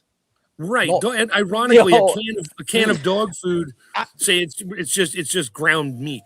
A can of that is like $2, but a can of just meat, Hungry Man. A dog will eat a dog or a cat. Like 99 cents. Yeah, I mean, a dog will eat anything. A dog will eat a can of Spam happily. It might not be the best thing for it, but in an SHTF situation, it's better that you're eating the Spam along with your dog than you're eating pedigree chum along with your, But have you seen the price of freeze-dried human chicken? I know what the price is. That's why I make it myself. This is why this cat treats was only £2 off. So there you go. We're going to try it. Does it say 100% chicken? Yep, 100% chicken breast. Okay, and it's for cats. It's a treat. It's like a treat, yeah. So you're supposed to just give it to the cat dry as they are, and they just munch on it. But Yeah, it is freeze dried chicken. So yeah. Try a piece of it dry. You can. You better have something to I'm not drink with it. spoiling the video now. I do a lot of freeze dried snacks. I'm telling you right now, the freeze dried brownies and stuff I make. Yeah, you're not eating those without a cup of coffee or a glass of water or something nearby, because that stuff will suck the moisture out of your head. Yeah. You can't live on that because you need moisture to activate it to get it to normal so your body can digest it. And then that moisture is going to leave your body faster than just sweating. So you need water to rehydrate pretty much anything freeze dried. Which is also and to digest it. In a survival situation, you should never eat if you don't have access to water. Even if you find yourself in a life raft and you've got 1,000 Twinkies but no water, do not eat the Twinkies. Until you've got the water. Yeah, because you need water to digest. You need the water to digest it. Yeah, the moisture that in those Twinkies is not stuff. water. That moisture is oils and salt. Yeah, and if you think you're going to starve to death, you'll dehydrate before you starve. So yeah, you'll a couple days before. But if I'm going to go out, Alan, I want to go out with a belly full of Twinkies. That's the way to go. I had a Twinkie once. I was very disappointed. Oh, I love them. Oh, you heathen. Twinkies are nasty. Oh, no, it's the only thing that'll survive. Wagon wheel. Yeah. I'll take a wagon Twinkies wheel. don't have a shelf life. They have a half life. No, it's I ask because of the scavenging side of things more than anything, Alan. I agree with you. I think even Scottish Prepper, who has dogs, doesn't prep dog food because he preps enough human food that they would continually get like the leftovers off them, and that's how they would go. So I mean, if you've got a pet that has a very specific dietary requirement. Well, that's what somebody said in the chat. Their dog's on fresh meat, and it's very reliant on the fridge, and they're worried about blackouts and stuff like that. But yeah, it's. My I would practice hunting. My dog has to eat hydrolyzed protein chicken meal, which is different than regular. I don't even like the way it smells. He eats it, but he has all kinds of. He's a German Shepherd. He's got all kinds of stomach problems. But if I gave him just regular chicken all the time, I don't know, he'd be crapping all over the house nonstop, just because his body can't deal with that anymore. So yeah, for now, he's on his special diet. And if he had to, I'd be like, "Yep, here's your food. Guess what, buddy? You're staying outside because you're gonna be crapping everywhere. You might as well crap in the yard." There's the doghouse. Yep. Make me some fertilizer. Try to crap in one spot for me, please. If I had animals, even though I don't prep for them, I think that would be a scavenging stop for me. I think because I've got everything else, I would I may as well. While everyone's raiding Greg's and Morrison's, I can go to the pet store. Pets Are Us kind of thing, and there's a couple of fish I could eat and a couple of rabbits I could eat, and then the rest. Hey, there's the fish store. Yeah, goldfish sushi. Yeah. I was thinking a pet store, right? That would be an underrated type of area if you think about it, right? No one's thinking about that. A pet store, right? Yeah. No one would think of that initially, right? There's stuff in there that there's the potential there too. Now the owners would probably just release all the animals to outside and be like, you know what, fend for yourself, buddies. I'm not gonna let you die. No, it's not just food, but if you think about what's in a pet store, right? There's aquariums, there's pumps, there's other little things to move water, containers, right, and stuff like that. Not just food. Better yet, they have lots of activated charcoal for your filters. Yeah, exactly. Yeah, exactly. Right, because if water is such an important thing, right, people might have scavenged all the bottled water already. Easier stuff, easy resources, which means, and because it's a consumable, right, you're not actually have to make clean water, not just take the bottles of water off the shelf, right? You're not have to actually, do it yourself, that kind of thing, right? So if you think about the activated charcoal and all this stuff, the pumps that they got, right, for those tanks and stuff with it. I mean, don't they have those thermometer things for fish tanks and stuff like that? You can and stuff like that. Let's see what else. There's probably a lot of things. I mean, even the fish tanks. Dude, they would like literally. You could if you need cordage, go to a pet store. They got all those retractable leashes. Some of them are straps. They have long straps, short straps. Yeah, all yeah. kinds of stuff you could use to tie stuff up with. I mean, yeah, they have lots of stuff in the aquariums. Sure, if you can get one out of there, a smaller one or mid-sized one, not get it broken. You can use that's going to be you one can of use those that to grow food inside if you have to. Oh yeah, yeah. I guess you can make like some sort of system on the inside or something like that. Some sort of little mini greenhouse, right? This is the kind of outside the box thinking, right? That's the outside the box thinking, right? Because the normal, I shouldn't say normal, but the common folks, they're not as prepared. They wouldn't think of that necessarily right away. They'll be like, grocery store, the Walmart down the street, the blah, blah, blah, the Costco down the street, right? They wouldn't be, right? But some of those places are going to be the first places, right? And we're trying to avoid these major places that people are gathering, right? Because if there's more people there and you're trying to also scavenge, issues fighting over resources, right? And hassle like that, right? Yeah, and one of the considerations is like Mark said, like at the distribution warehouse, you got to be prepared to live there. You don't know if you're going to turn up to the supermarket distribution warehouse and there's already a very well organized, very oiled machine of people working and living there because they're protecting that food. You could be walking right into an ambush sort of thing, you know? Yeah. You could be on the menu next. So, I mean, when it comes to large logistics places that have lots of food in that, you know damn well the gangs are already in there. They've already taken it over if you're late. And if you're by yourself and you got 50 people coming in, yeah, you might just want to leave because you ain't going to take them on. They're going to take over. You're not going to be able to, outgun them, as they say. They outnumber you, too. So, yeah. Probably outgun you, too. That's what I just said. Brian sent a video. I apologize in advance. No worries. No idea. I've not seen it myself. So it could be anything. Well, this got to be fun.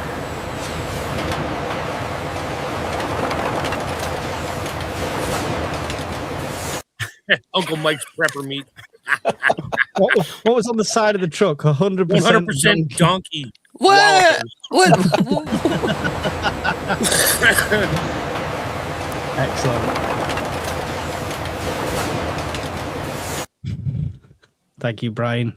Educational as always. I did say I'm trying to make the move into self-employment. Maybe this is the route. Yep, that's your segue. Okay, the best way of preparing for how to best obtain resources is to prepare yourself for living with less resources. You don't need a lot of stuff, really. And the more you learn how to live off a very minute amount of stuff, it's stuff that you actually need. I mean, that's the best survival trick of all, because you need a lot less of everything. Wait, lots of people, and it's not just minimalism. It's we're so wasteful. We just don't need a lot of the stuff that we think we need. I mean, like, one thing that I go against the grain a lot, I get lots of pushback from other survival type people and preppers and things like that, is I've got a very low opinion about first aid kits. I think they're mostly useless. You know, people talk the pre-packed, pre-bought ones. Even I mean those, but also a lot of Boo-boo kits. People emphasize a lot about first aid and medical. They're like, well, one of the most important things is medical equipment.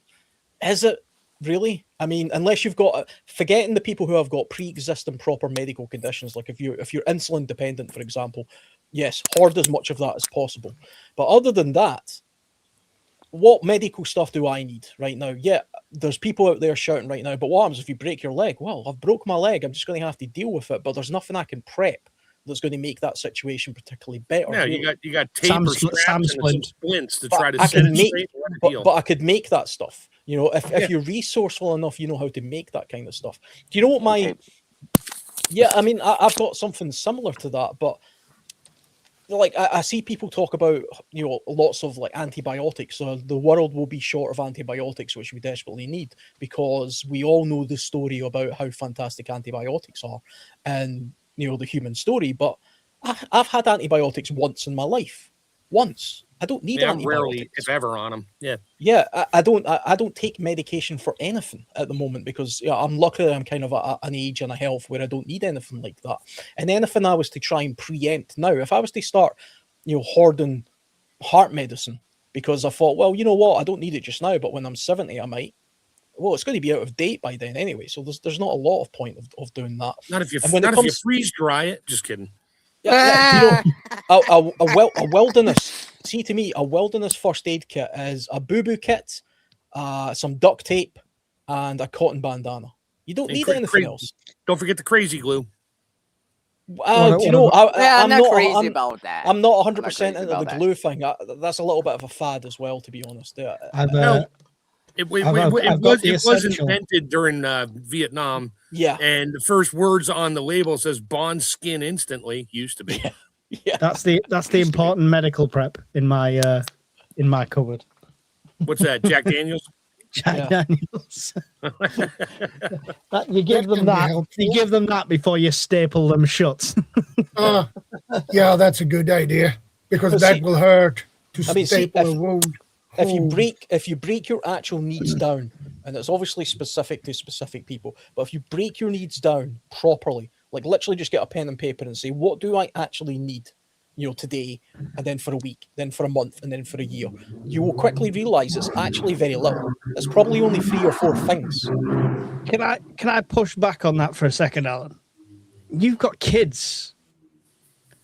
How many times do you need a plaster? Do you need quickly, let's ring 111, quickly, let's take them to A&E. Oh no, they've banged their head. Oh no, they've done this. And then I do believe a blackout situation, a disaster situation, there's going to be more chances of injuries. But burns, cuts, let's take something that. let's take something really simple, right? To start, plasters, okay? Right? A plaster is basically just sticky tape with a bit of cotton wool on it, and it's expensive. Why not just have duct tape and a wet rag? Because it does a clean one too. A clean printed on the back of it. But I mean, hey Mike, just draw something on there then. Just draw something on it. Come on, right? Be like, hey, just draw it. It'll be the same. I mean, I get you, but Put a sticker on duct tape is more expensive than plasters, so that would be my argument there. I don't think so. But it comes. I get my plasters but from it comes Temu. in a big roll though. I get my plasters from Temu in a box of like 1,000. You get a big roll of duct tape, and you rip that into a square. That's a plaster. You imagine how many plasters. I mean, if you're using a whole duct tape roll to cover up cuts and scrapes, you should stay out of the barbed wire. Yeah. Come on, don't forget your feminine hygiene products. There's women out there too. But I mean, you're feminine right. hygiene and duct products tape is multiple purpose, right? I use duct tape. Like if I've been like working on something I used to be a joiner, so on a building site, you cut yourself. You don't run to the first aid guy because you end up sat there filling out an accident bloody form. You grab a bit of duct tape and you tape it up, and you worry about it later. So I've done it. I get you. I just don't see the harm in prepping the medical side. It's okay having some of it, especially in your household. But I mean, how many first aid kits in your house have got triangular bandages in them?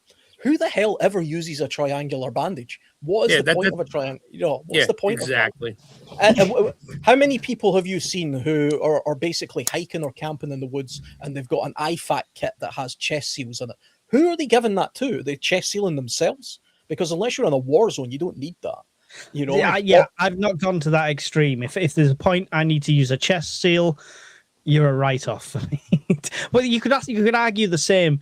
A tourniquet is great for emergency situations now, right? Because you put it on and get them to medical, right? Mm-hmm. It's a stopgap until unless you're going to tourniquet them, cut their arm off and seal it with some sort of hot iron like medieval times. I see tourniquet prolonging the inevitable. You can make a tourniquet with a bit of paracord and a stick. Yep. Or your belt or a shirt. Yeah. Do you need to spend 30-40 pounds on a good tourniquet if you have the knowledge to be able to do it like that in a pinch? I mean, see, you mentioned the sort of feminine hygiene stuff as well. So nappies, toilet roll, tampons, those things right there. You don't actually need those things in a proper SHTF situation over a long term, because nappies are just towels. Toilet roll's just the same thing, a bloody face cloth, and you wash it. Yeah, it's primitive, but why stockpile? I'd rather have 10 face cloths than 1,000 toilet rolls, right? If I didn't think I was going to have access to either one of them ever again. Feminine hygienes, all these sort of fancy tampons and stuff that women can get nowadays. What did they do before that stuff was invented? They used pads and moss and sphagnum moss. Fantastic, get loads of it in the UK. You have to envision, what do I actually need, and how can I get it if it was taken away from me? That's what I'm always coming back to. But prepping is not about just survival. It's about in keeping a quality of life in harder times. I agree. So my missus might not want to put moss in her knickers on day one of the apocalypse. Maybe so not on day one. Stop some of them things. Maybe, I agree. Maybe not day one, but I push back on the idea that prepping is also simply about hoarding. Because it gets. What's the point? What's the limit? And if you've got a finite amount of resources, monetary wise, like me, right? I don't have a lot of money, so I'm continuously thinking, what do I actually need to buy? If I was a millionaire, don't get me wrong, I would literally have a bunker and a garden and solar panels everywhere. And the freeze dryer. I would have everything. I would be that guy, right? Yeah, but I don't. So I'd have a tank. For me, it literally is a case of what do resilience mean? And I think if you focus, the one benefit of being as poor as me is you focus on getting the most out of using something. From a natural get the most point bang out of what you are actually, right? Yeah, and being resourceful. Yeah, I can understand that. It's the toilet roll thing. We always go back to that because that was the most funny thing that people did during the COVID days, right? A single roll of toilet roll will last a couple of days and has no other function. I mean, you can literally do what else with it? Start a tiny little fire with it or something. It's bloody useless. I would rather have a face use it. You can use it as a first aid kit to, put it on a cut and tape it down with some duct tape, maybe. Makes a good mummy during Halloween. You can just try to think of uses. I think or I could throw it in a tree. I think people focus their resources on the wrong thing, though. I think even as preppers, I think you should prep the old-fashioned stuff before the new stuff. I agree, and I've got hand tools. I've got paraffin lanterns. I've got ways to start fire, primitive ways and stuff like that. And I think whoa, you got a builder? I actually have, yeah. I think stuff like that is really good, especially if you learn how to use it and stuff like that. Some of the stuff I'm well out of practice with, so I should do. I think most people prep, what they call it now, prepping for Tuesday, right? Most people are prepping for that short-term stopgap, 7 days. 2 weeks. So like water. If this fuel shortage happens, I don't think it's going to be SHTF Teotihuacan. I think it's going to be a month or two of hard times and prices going up and stuff like that. That's where my preps will start to come in handy. And I think that's more so what we prep for. And we prep to counter them idiots that we saw in COVID. While they're all fighting over toilet rolls, we can still wipe our ass without using Allen's cloths. It was just... It's a stopgap for that thing, and I completely agree with you. So I've just worked out I've got 103 days worth of canned food alone. So not including dried foods, freeze dried, and MREs. There's more days in that. I've got 103 days worth of that. That is still a countdown clock, right? No matter which way. Yeah, it's a consumable, right? It's a consumable. Yeah, it's counting down, and scavenging and scouting is all well and good, which is the topic of today. Yeah, but it's never guaranteed. It's like hunting and stuff like that. It's not guaranteed. You're not just going to go out and bag a buck on day one and feed the family and then do that again on day 3 kind of thing. It's not all guaranteed. And same with scavenging. You could scavenge a total area and it's already been picked clean. So I agree that you need to concentrate on stuff that's multi-purpose and stuff like that. And the old school stuff that I prep, like the old tools, if you're talking about this is the new forever. But I think when it comes to prepping medical supplies, feminine hygiene products, anything like that, we're doing that for short-term issues, yeah? Yeah. Like, I've got a month worth of this, I've got a month worth of that. The nappies will go in a month. I know how to tie a terry towel. I know how to hand wash them. I can do all that. But I don't want to be doing that on day 2 if it's only a 2-week situation.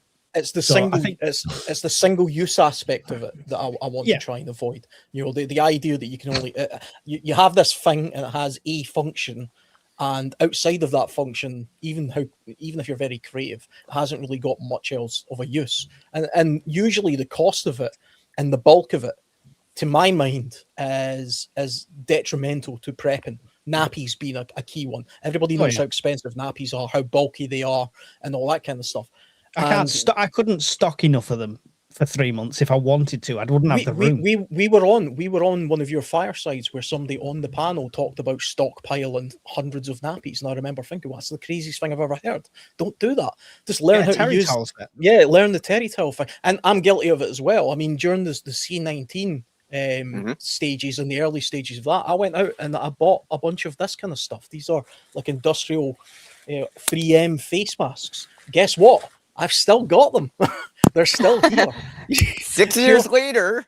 So do I. I mean, what was the point of that? So do we. I mean, it became very apparent very quickly that one, not only was that complete nonsense and wasn't actually much use after all, but if you did want to cover your face with something similar to this, then everybody started using snoods, you know, and then just washing them intermittently, because that became a more practical long-term solution to having endless something more expensive that you can sustain longer.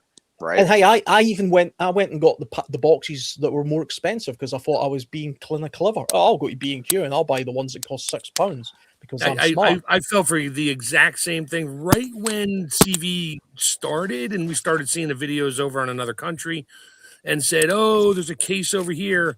I'm like, I was at Lowe's, one of our big box, supply stores for lumber and that. And in the painting area, in the sheetrock area, they had giant bags of these things for like, $6. They were cheap and they were N95s, whatever. So they were like long sleeve boxes. I bought like 6 boxes. It cost me like $12. I'm like, great, I'll have them. And I brought them home, stuck them in a 5-gallon bucket. They're still in the same 5-gallon bucket 6 years later. Yeah.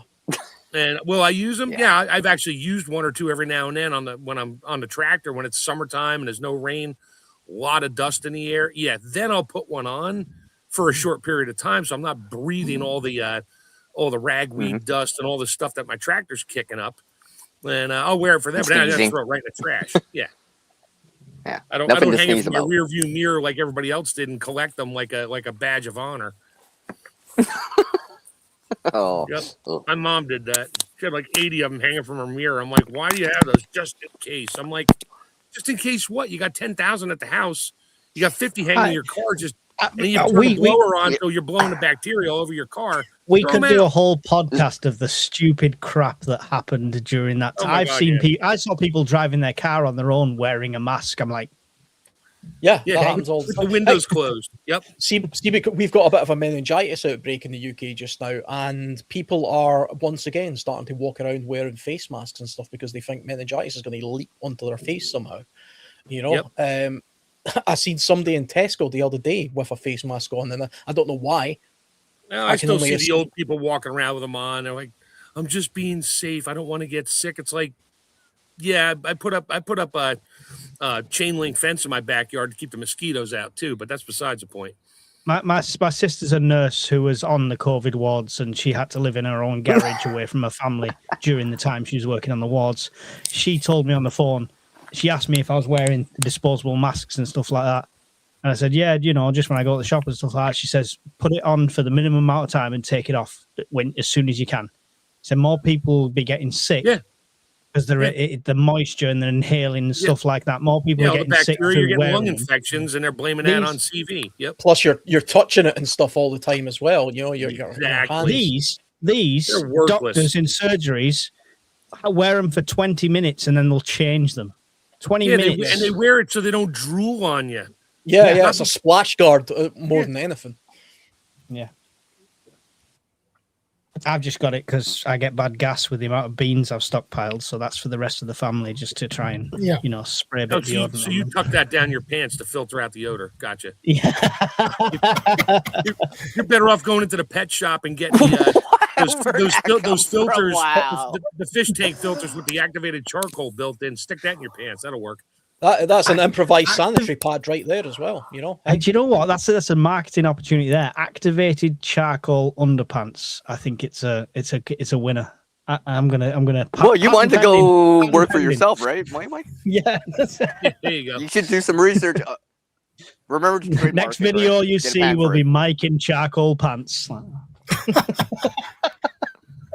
I'll see the title and be like, Unsubscribe. "Oh my gosh, you really did it! You really did it! Oh my gosh, guys, Shadow, you really did it! I can't believe you really did, Mike. You really did it! Oh my gosh, I thought you was just BSing. He's just serious." Oh. It's for the prepper community. So just- when you're out in the woods, you don't want to give away your location by the smell of your gas. So you put a charcoal activated filter in your butt, and when you fart, that's a different set of pants completely. That's a different day in the woods. over your butt. I have jokes for that, but I won't say them live. Has to do with camping. This is how it starts. Yes. And I'll this tell is you how after it the starts, show. everyone. Oh dear. Yeah, I think we're choking under the pressure. We laugh our butts off here. Somebody So we farted. Mike's choke joking. on what we ever have. I mean, yeah. Another scavenging point, I suppose, if you are fully prepared and you don't think you need to go out and fight them in the supermarkets and stuff like that. What would your shopping list be? Would you think about tradable goods? So we didn't actually jump into that. So we sort of like, mentioned. before I you mentioned it briefly. Where first you're out, you're scouting, looking for supplies, and then you might come across an area where there's people gathering, with security and trading things back and forth. That's when that starts. So you just need to know, what do you need? What does somebody else need that wants or needs that you can trade for something they have that you don't? And it'll start with garden goods. Somebody grew beans, somebody else grew lettuce, basic corn, stuff, right? whatever. Basic stuff. Very few people are going to be scavenging the toy shop, but you can go there and get 2 racks full of AA batteries, which are going to be valuable. Yeah, you can go to the RC car section, take all the RC car batteries; they're rechargeable. Yeah. Well, Mike, actually, if it was in the middle of winter and it was cold out, I would scavenge the stuffies and reuse the insulation as insulation. If I couldn't find it. I could just see you during the apocalypse running out of Walmart with about 30 TY. No, I wouldn't even run out with it. I would just take the insulation, the inside, the stuffing, and just go with it, right? He would stuff that stuffing down his pants legs and his shirt, and then he'd walk out like the Stay Puft Marshmallow Man. You imagine CR thinks it's the apocalypse. He's in the middle of doing this when all the power comes back on, and he just looks like a mass teddy murderer in the middle of Walmart with a knife and loads of dismembered teddies around him. Okay. I'm not trying to pretend I'm Chucky. Okay, come on. Come on. No, but that's child's play. But it's oh dear. No, but it is. It's there's these stores that people don't think about. It's like you see them at Christmas. You can go into a bookshop and they're trying to sell you batteries at the till. So you know what I mean. Bookshops. There you go. There's another one. Libraries. Another great resource. Knowledge is power. We know this, but you can only stock so much stuff. So libraries would be a good one for scouting, scavenging, finding out not how just to for the build knowledge, not just powered for the engines. knowledge. Yeah, and when you're done reading it, you can burn it to keep warm. Just make sure you pick up the tax guides. Yeah. Cool. I mean, no, to be honest, I would, depending on the situation, I would use it as insulation and then as necessary burn it. In that order, right? Because you can always burn the insulation, but you can't go back from burning it to make insulation, right? So I would do it in that order. Fair enough. Yeah. Right. It's just like clothing or whatever, right? Like just like charcloth, I would make a rag first before I make charcloth. Right. I Because can imagine. using right. See if we're talking about like just going into like a garden centre, like supermarket sweep with a shopping trolley, and you're just throwing stuff in there because it's you're stealing it basically. Supermarket sweep. You remember that show? Alan. Okay. Anyways. But I mean, I can see the point of doing that initially, but that's not going to last. I mean, how long do you guys think that would last? I think it would be like before you went into every single store that was literally like ripped bare full of stuff. I think like a week, a fortnight. It depends on the situation, right? If we're talking about some sort of mass disease that's killed half the population, there might be a lot of full supermarkets. If we talk about how quickly people will kick the bucket in SHTF, it depends, right? Is all them people gonna scavenge B&Q before they drank dirty water because they've no idea what they're bloody doing? Or are they already going to shit themselves to death by this point? Mm-hmm. It's all depending on the situation, your area, and how many survival types will be there. Because people haven't got a clue. People who don't do this have not got a clue. Clean water magically comes from the tap, and that's all they need to know. Where does the water come from? From the sink. Look how unprepared we were down the south of England when the water went out. You know what I mean? Yeah. Oh, it's raining after some nasty volcanic eruption. And I'm just going to drink the water out of my gutters. Yeah, no, probably not a good idea. You can look at some of the rivers, like when I did my walks across like the Yorkshire Dales, you can look at some of the rivers and they look beautifully clean. It looks cleaner than the water coming out your tap. People will drink that thinking it's perfectly fine because it looks clean. So except for the 12 dead bodies. Literally has nothing to do with anything. Welcome, little red hen. Good to see you, man. But the stuff that makes you sick, you can't see. What's going to be left depends on how stupid the people are who are left. Right? That's where you need to go to you need to go to the pet store first, get all the fish tank filters, and then you can use the stream water, run through that activated charcoal, and maybe find a little chlorine somewhere and put a couple drops in there to kill what's left. I'd hit the gyms. That'd be another one I'd hit. I'd hit all the gyms. Nobody's going to the gym during the apocalypse. There you go. Everybody's running around getting food. There's Mike running on a treadmill, sweating his ass off. No, but every gym I know has a vending machine full of high protein, high density, high energy snacks and drinks. They're brilliant. They're bloody expensive. The one thing we neglect to talk about or think about is we're talking about what is Mike going to do? Mike is going to go there because of this. Well, what about all the people that work there that also know that's there? They've already drank the dirty water and shit themselves to death. They were too busy looking in the mirror when the apocalypse hit. They went down to the bank and robbed the bank for rolls of quarters or whatever, so they could go to the vending machine and put money in it to get the snacks out. We're going at it with a sledgehammer to break the glass, take everything that's left. Well, this is the big thing about the topic, right? When we talk about scouting and scavenging, recon's got to be the biggest aspect of that, right? When none of us are going to run blindly into shop, warehouse, gym, supermarket, pet store. It doesn't matter where it is. Let's just go there right now. No, because I might run in there and Alan's already loaded up and he's pointing, a potato gun at me and he's going to take my eye out with it because that's all that's left in Scotland to fire. He has one of those Nerf guns. Yeah, but either way, you're not going to run in there blind, right? It's all about recon. It's all about checking scoping the place out, checking it out. Just don't go out scavenging like maniacs. Would you go and sing? Do you think it's better to go on your own or as part of a group, do you think? It depends on your situation. If there's only you in your location, you're on your own. If it's you and your spouse, you may want to still go alone. If you have multiple people there, you might want to bring one as a lookout. Yeah.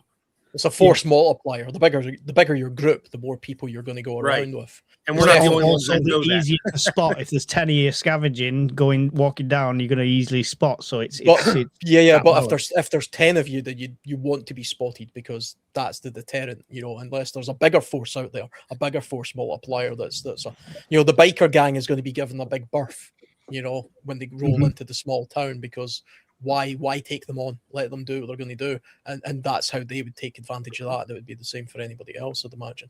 I mean, one thing you could do if we're still talking about going into a store, robbing stuff and scavenging, if you like. I mean, one of the advantages you've got as a prepper is it buys you time. So the stuff that we've got just now buys us the time so we can focus on the things that other people aren't paying attention to. One thing I don't own, which I quite like, is I don't have a drone, because that would be a fantastic surveillance tool, to be able to see what's going on. I don't own one because they're too bloody expensive, but I know there's a shop local to me that sells them. It's probably got 6 or 7 in stock. So while everybody's, grabbing the toilet roll, maybe I just go in there and grab myself a drone if it's a free for all. But then you've got to look at what happens in any collapse that you've seen, like in other countries. The first thing they rob is the drones and the TVs and the stuff that they can't bloody use. Yeah, they think they can sell it and make money and buy food. I'm just going to carry this TV above me in the flood.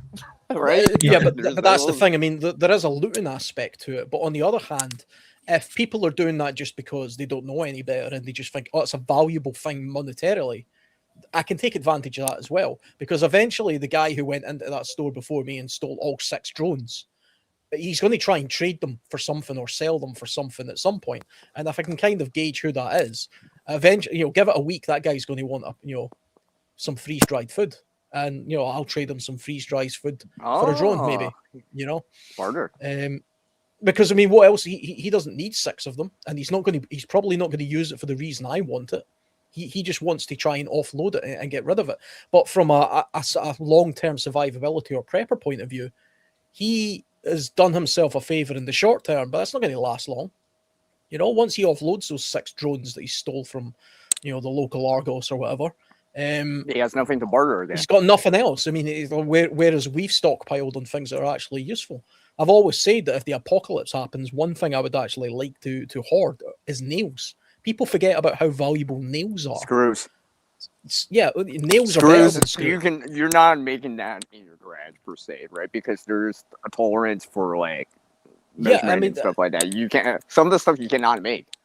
When North America was being explored by people, sort of frontiersmen, and they were advancing into these very wildernessy type places, nails were one of the most valuable resources that they traded because they're incredibly difficult to make, and they make building a consistency too, very easy. I mean, it's much easier to nail a piece of wood together than it is to make some sort of clever, piece of carved. I don't even know the name of it. A clever way of joining the wood together in carpentry. A wooden nail or some sort of dovetail joints. Yeah. That's funnily enough, you do joinery in the UK, you learn all that stuff before you learn the practical stuff you learn on site. I could do dovetail joints and stuff like that before I learned how to nail gun some skirting boards to a second fix kind of thing. It's weird. So you kind of learn that first. You learn the older ways first, even though it's massively outdated and it never gets used practically on a job. But that's a much better skill to have, though, because I mean, surely anybody can nail a couple of planks of wood together, but knowing how to do the dovetail joint properly, that's a good skill. That's a skill worth having. Yeah, you might be more valuable, right? Because the nails are a consumable, right? Once they're in for the structure, right? But if you run out, then what? I mean, just think about it now. Imagine there's no hardware stores available right now. How many nails do you have in your house right now? I mean, are you the kind of guy that's got a bag of them? Are you the kind of guy that's got a bag of them somewhere? You might have, but how many is actually in that bag? A couple of hundred? What can you build with a couple of hundred nails? Nothing big. Nothing that big when you think about it. Could you build a cabin in the woods with that? Yes. You don't need any nails for a cabin in the woods, Alan. Come on. Know this. Tongue and groove. Mud logs and bracing joints. You're all right. But you're right. The older ways, the older methods are more. All things like nails, nail guns, even screws are all a convenience made afterwards. We don't need these things if you know the older methods. Yeah. Tools. I could build a cabin with no nails. It'll take you more time though.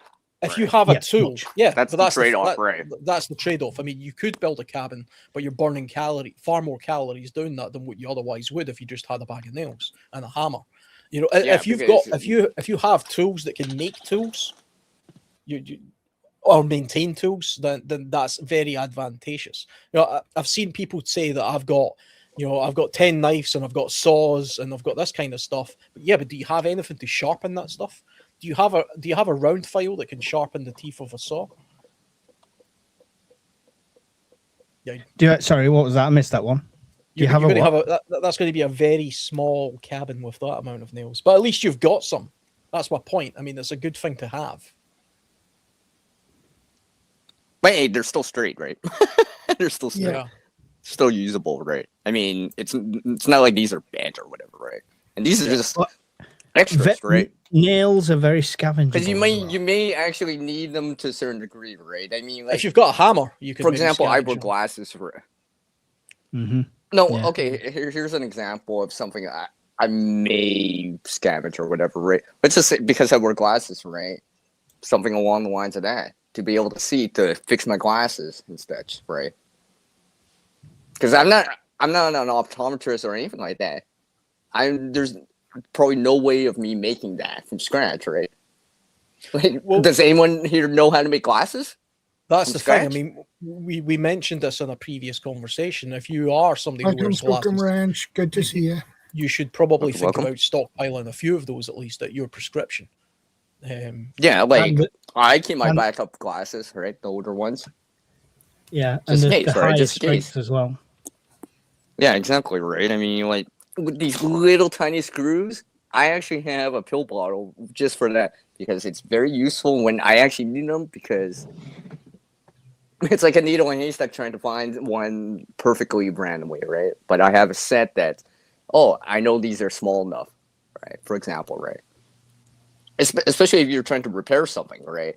Fix like some sort of, let's say, not necessarily a solar panel or something like that, but let's say like electronics or whatever. You need stuff like that to fix it, right? For communication purposes or whatever, right? Like, wire and stuff like that,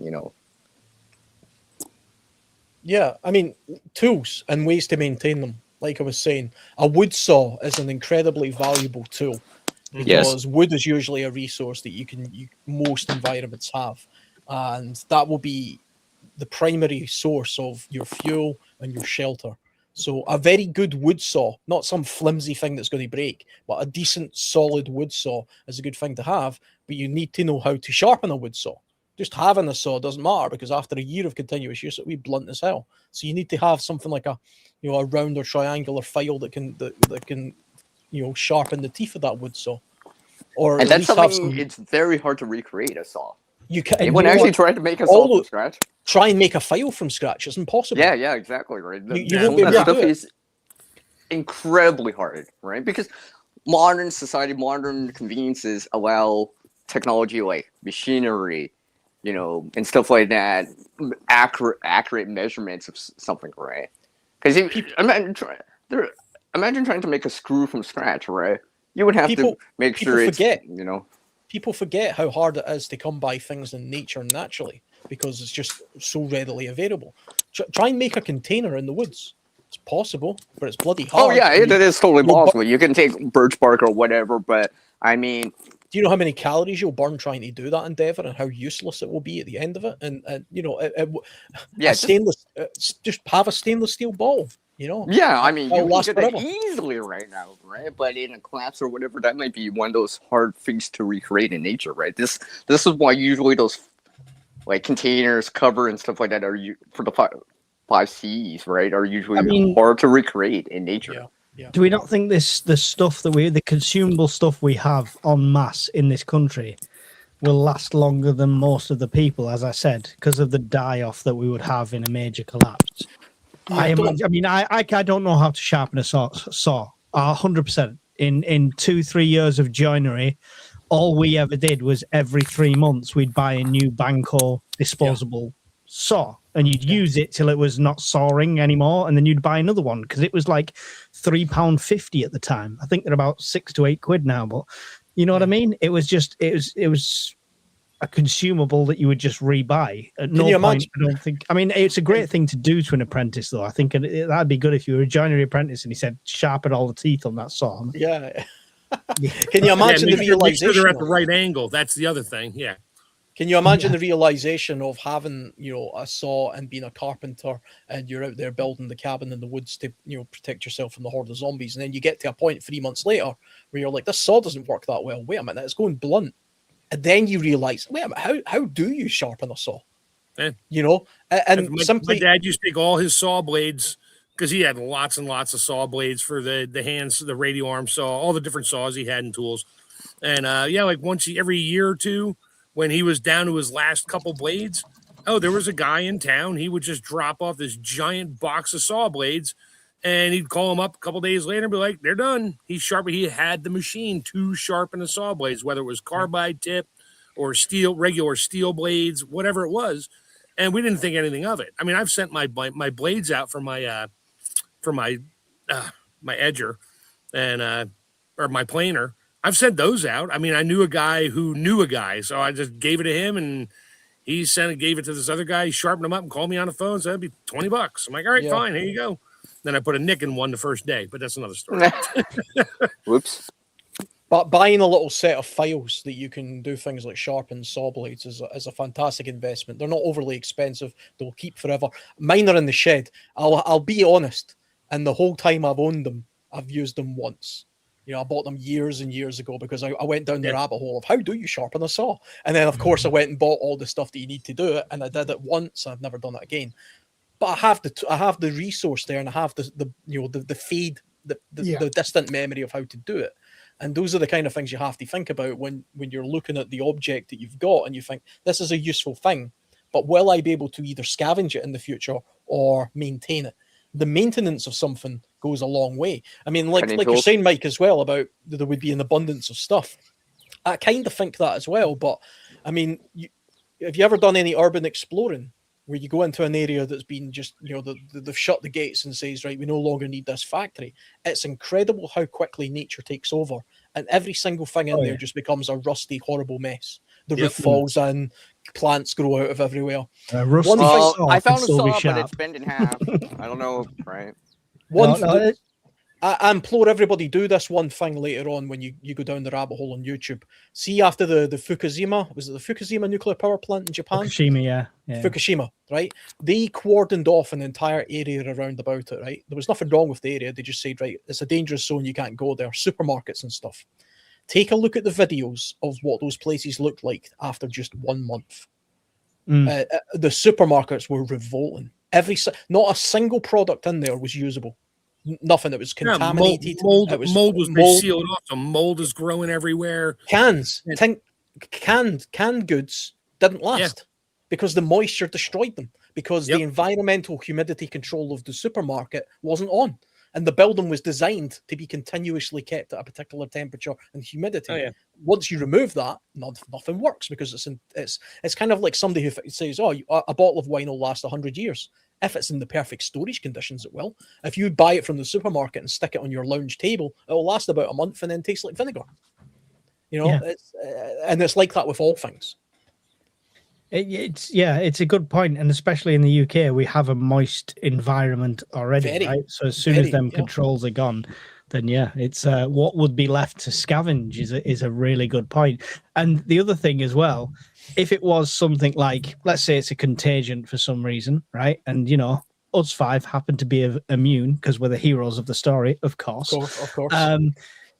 How long before you could even go in that supermarket, and the stink and the rancid meats and stuff like that, and the defrosted fridges, it would be horrendous to even step in. It'd be like stepping into a morgue. And dead bodies. Yeah. And bodies. Yeah. Well, disease after major events in the world are well known to be a major factor in secondary problems and secondary, disasters. The people dying in the street, the contamination that goes along with that. Blood and water. Yeah, and just the chemicals and stuff. There's lots of the thing about living in the kind of societies we do is lots of things are under continuous control and maintenance. So there's lots of places that, I mean, I used to work in a food warehouse a long time ago in the logistics section, and you think that's just a place where they stockpile food, but they also have these giant ammonia units which are used for climate control and this kind of stuff. And see if there's not an engineer continuously maintaining the levels of that thing and doing whatever they do. all of that stuff fails, and everything becomes contaminated to the point where you're more likely to poison yourself raiding one of those places after a couple of months than you are anything else. So you'd actually want to avoid those places. Risk versus reward again. You wouldn't scout ahead and realize, oh, okay, this is probably not fly for us. Ranch. It's too far gone. Right. Yeah. And if people have a tough time understanding that kind of stuff, think of it this way. You just bought your kid a kiddie pool. It's out back. You fill it up with the garden hose, kids in and out of it for a day, and then you forget about it for 3 or 4 or 5 days. Now it's green. There's things growing in it, mosquitoes everywhere.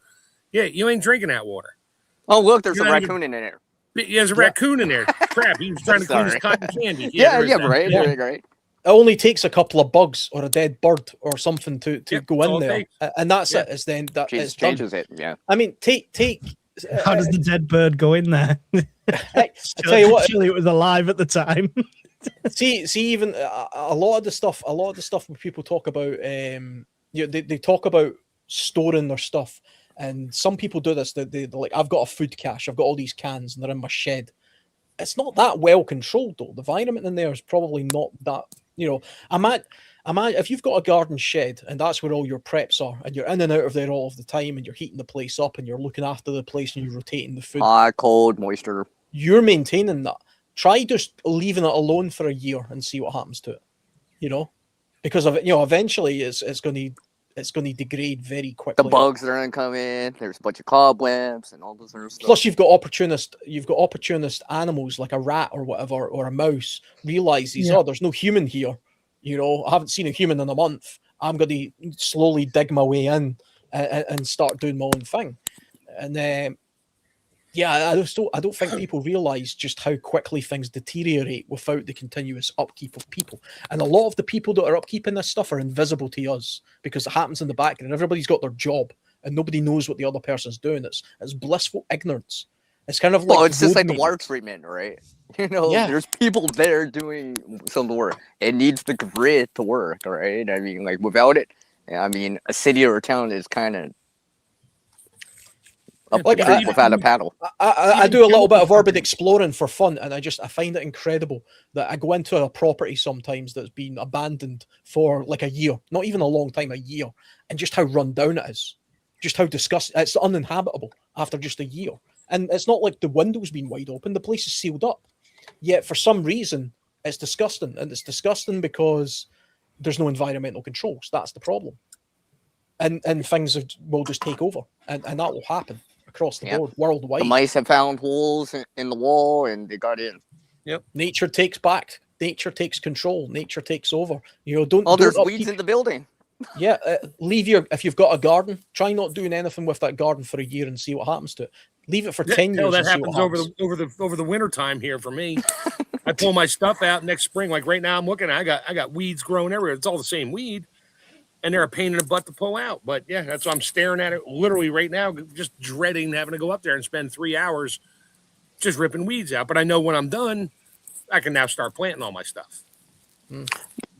Can I just add something real quick here? Yeah, in terms of the maintenance of that stuff. In preparedness, you're trying to maintain the system that you have, right? Like the inventory, the food, right? You're rotating it, right? We're doing these, like even the water, right? Right.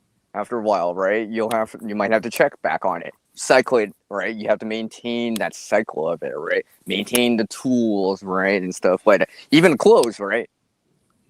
Eventually, you gotta wash them, right? It's just like how Alan said earlier, right? If there's a bunch of oils getting into your socks or whatever, it reduces the airspace, right? And it becomes less thermal insulated because now there's no air pockets trapping the heat. So that's one of the Fukushima supermarkets. Does it say how long? Does it say how long? Wow. That would be a short period of time. That's the produce area. Months. So that was probably broccoli. Okay, on the right hand. Thanks for stopping by. Take care. Wow. Yeah, there's I just did a Google image search and there's loads of them. That was just one example, but we're just looking at pictures, right? It's intact, but it does look like when they left, animals didn't, and they've just devastated it as well. They're just piles everywhere. Secondary contamination becomes a major factor in a lot of things as well. I mean, you might think, yeah, of course, all the produce and stuff is going to rot away very quickly. Yeah, but it's also going to cause slime and gunge and horribleness, and that's going to contaminate all of the other things, even tinned goods. Yeah. Here we go. This is a better example if Shadow Well, doesn't flood mind water is sharing like this. that, right, Alan? Oh, Flood Lord. water will contaminate go. things like that. Very easily. That looks horrible. Oh, my. Look at the aisle. You couldn't even walk down that. No. Yeah, cans are falling off the shelf and they're exploding or bulging, and everything's falling onto the floor and then breaking open. And yeah. And remember, we're just looking at it. We're not even smelling the smell, right? We can't. Do you know- Yeah. The smell will just. Yeah. The thing you've got to remember as well is nobody's ransacked this store. This is not a ransacked store. This has just been Coffee left looks to its good on the own left device. here. That's just what happens if you leave stuff in an unclimate controlled environment for even a short period of time. And then the rats and the vermin go in there and chew their way through everything. And you know that's I would advocate actually not going near that at all, because you're more likely to give yourself some sort of bacterial infection than you are getting any kind of substance out of it. Selling point for an NBC suit and a gas mask right there. And I Yeah. feel Yeah, less but why hungry would now. there's no reason to go in there unless they have like I agree. canning jars that you just want the glass and the jars are in good shape. You're not going to use the rings or the lids anymore, but wouldn't be. There might be something some like that. supplies in there you could get, but that's about it. Maybe. I Not mean, food. you would have to. This is because we've been sold the myth, the Hollywood myth, that if everybody disappears and a year later, it's going to be like, what was that thing with Will Smith where he's just wandering around, the streets of New York or wherever, and things are just, everything's just perfectly good, as if somebody just turned the lights I out Am the day Legend. before. Yeah. Total bollocks. None of that would happen. The environmental controls would be a nightmare. It would be a disaster, and all of that stuff would disintegrate in just a couple of weeks. So unless you've got it at home in your own climate controlled zone, that's not going to be a great resource. There will still be stuff in there that you can dig out. There'll be a jar or something, and even in that disgusting Fukushima place. Oh, look, a jar of pickles. Yeah, and it will probably still be edible. But I tell you what, give that another few years, and that won't be either, because the lid will have rotted away. Yep. Things are gone in, and there's something growing on that pickle, guys. What a cheery subject. Yeah, it is. Ruining all of my Hollywood movie ideas. I know, and now I don't feel hungry anymore. I wonder why. I love seeing it, like when they take every now and again you get pictures coming out of places like Ukraine, areas that have been occupied by fighting forces, and then they've moved away from there, and you end up with like a dead zone. It's an area where there's nobody there. They've just kind of left it. It's like a neutral area that nobody's fighting over. And every now and again, you'll get guys in there with cameras saying, look, this area has been unoccupied for however many months of fighting. I always pay attention to, what do the shops look like? What do the resources look like? Yeah. And they're always disgusting. They're always overgrown. They're always like just wrecked. And it's not people that's done that. That's the thing. People assume that, it's the war that's done that. It's not. It's the bloody weather that's did that. It's Mother Nature takes winters. over Mother Nature's the done area. that. Yeah. And if you don't like spiders, then you're in for some trouble scavenging. Look at the webbing there. Oh, those are radioactive. That'd be a spiders. website. Sorry. I'm going to run through and become Spider-Man then. Is that what you're telling me? That's going to be some big weird sort of Fukushima spider. That's not a normal spider. Come on, you got to think outside the box. You need to spool all that webbing up, and you can use it for thread and make your own clothing. Sure. Oh, I mean, there's a thread of truth to that. I just imagine, because like my missus can't do spiders, can't do moths, anything like that. I can't imagine if you threw her into that situation. Oh, just go and grab that tin of tuna. Not a chance. Not with that ugly thing living on it. Hey. There's a tarantula on it. Good, get it. It's protein.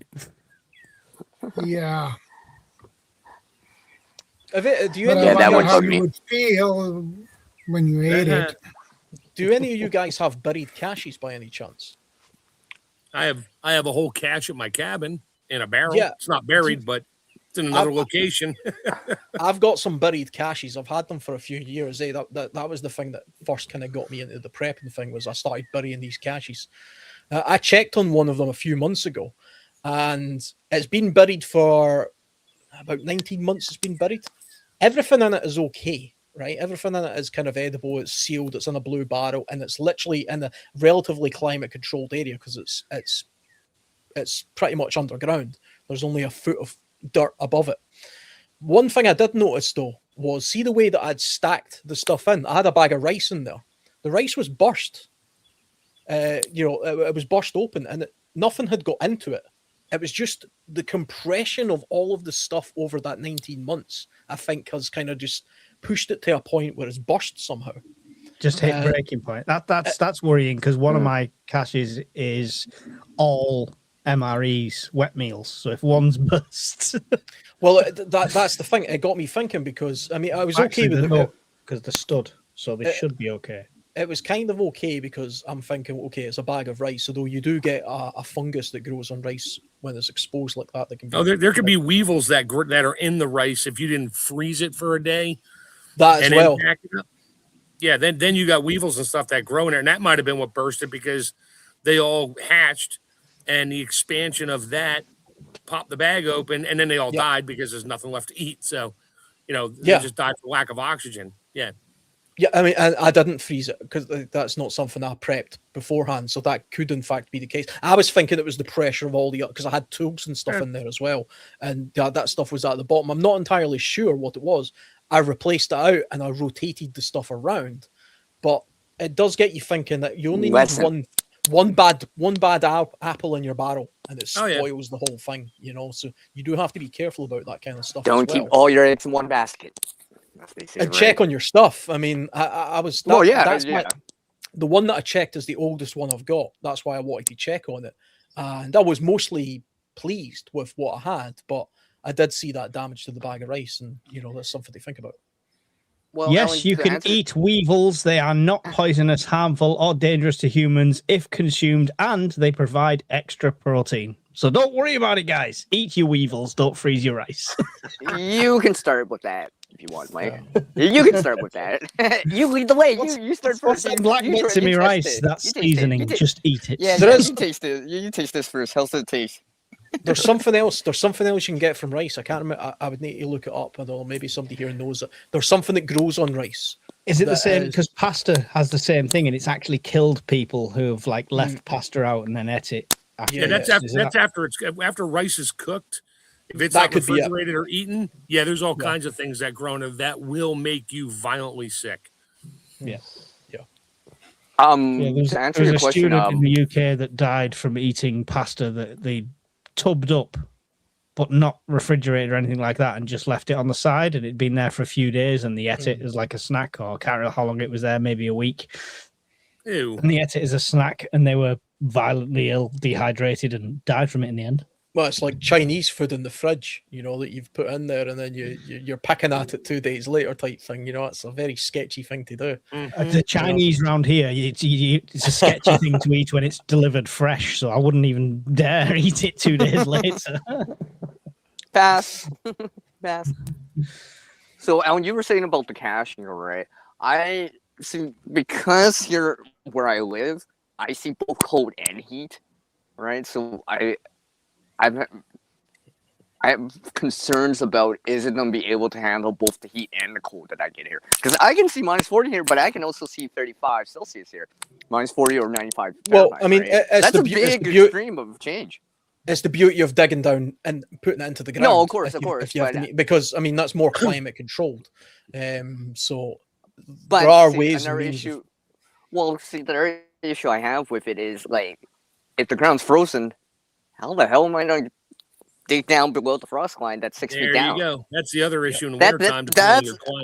That is really extremely hard. I mean, not just is where am I putting it? Is it gonna get disturbed, or is the land gonna get developed on, or whatever, right? I put it in the street while they remove the tree. It's a huge topic. I could spend hours talking about what I did.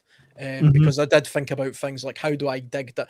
Do I stash tools nearby as to where my cache is? What else do I put there? How deep do I go? How much digging do I actually want to do? And I've got 6 caches, and each one of them is actually different. They're not all underground, actually. Only 2 of them are really properly underground. The rest aren't. But they're concealed. If I was like caching like a lighter, that's one thing, but food's totally different, right? Yeah, that's why the only thing I leave at my cabin is all my freeze-dried food. It's in a 55-gallon drum with the metal lid with the clamp on it. Now, it's not airtight, but it's definitely vermin tight. So it's all freeze-dried. So I don't care what temperature it gets to. It's in a barrel. It doesn't matter. Yeah. So, but I don't leave like when I winterize out for the winter. Oh, any jars of stuff I have in the cabinet that I would, I have out there in case I'm hungry for it or want it or need it. That all comes home with me. The spices, they can stay. But any food that's not freeze dried, no, that all comes home with me. Everything else goes in the drum and gets sealed up for the winter. And I might go back out there in the dead of winter just because I want to, but I don't bring a whole heck of a lot with me that I'm not going to like eat or consume right before I leave, and then I go back home. So, would it be better if I cache something that's freeze dried? Oh yeah. But you need water. You need water to rehydrate. No, of course. Yeah. I still remember that, right? Like. Because also, I'm not caching like a can of food, right? Because that's probably not to be. You can cache cans of food if the environmental control that you've got it in is stable enough. You have to also remember, even if you've just got a blue barrel, I've got some spare ones lying around right here just now. Everybody knows the ones we're talking about. If you just fill that, if you dig a hole in the ground, put that in the ground, and then start putting cans of food in there, and then seal the lid. You've also just sealed in all the moisture from the environment that you've just did that with. You have to remove that. You have to extract it. You need a desiccant wax or something else in there. Yeah. The more of a vacuum it is, and the more climate controlled it is, the better. Don't negate vacuum sealing individual items as well. Like even if you put in like a survival book in there, vacuum seal the book inside the barrel and stuff like that. Yeah. I prep my barrels, so I've got one in the cupboard right now ready to go out, but I prep them beforehand, make sure they're sealed and oxygen absorbers in there, everything like that. And yeah, I would never just throw an empty barrel in a hole and start throwing things in because you don't know what's going in there at the same time. Actually, I tell you what, that's just reminded me of something. If seen as we were talking about the Fukushima things, have a look at time capsules that people have buried. They're hilarious. Right? Yeah, but they don't put food in there though. But that's the thing. We used to put Twinkies in ours back in the day. I know there's a Twinkie sitting under a time capsule where I grew up, just because that was the joke. It was like Twinkies last forever. So there's a Twinkie in one of them, and I don't even think it's in a Ziploc bag. It's just sitting there by itself. It's amazing how many people think they are climate controlling something with a time capsule, and then they crack it open 20 years later, and it's a disgusting, moldy mess. There's one that I seen where it was a car. I think it was a college in America somewhere, and they actually time capsuled an entire car, and they sealed it in concrete and everything, and they put other stuff in there as well, and somehow, even though it was buried and encased in concrete, moisture somehow found its way in there and destroyed everything in there. I thought you concrete probably was porous. Find that somewhere. I thought concrete was slightly porous. I thought it was. Yeah, I think it is as well. That right, because it doesn't repel water, right? Yeah, actually. Yeah, because there's microscopic holes in that water can see through, right? Yeah. That's why the reinforced steel that's in there, or rebar gets rusty. Yeah, it gets rusty, right? Because water got in. Nuclear bunkers. I mean, you can explore some Cold War nuclear bunkers in this country. Concrete's breaking off the wall. Yeah, they're falling apart. Clothing didn't last too well in the time capsule. Nope. I wonder does it say how long that time capsule was there for? 26. Probably like 10 years. Yeah, 26 years. That's a plastic container. Mm-hmm. Is that a shirt? Like, what am I looking at? Crews dig up a 26-year-old time capsule at a middle school in Massachusetts. Is that a shirt? That looks like a shirt or something. Yeah, they just It's a literally. jungle. It almost put looks like it's tie-dyed. lid on it and buried it. Yep. Yep. So you guys are suggesting putting like humidity absorbers, vacuum seal it, amongst you other have to. things. Hopefully, right? You have, I mean, because people think, oh, I've got stuff Okay. up in the loft that's been up there 50 I'm years. not and it's perfectly as fine. knowledgeable about No, that, right? It's in your loft and it's in that condition because it's in a climate controlled loft. That's why, put the same box in your shed without a heater and see how long it lasts.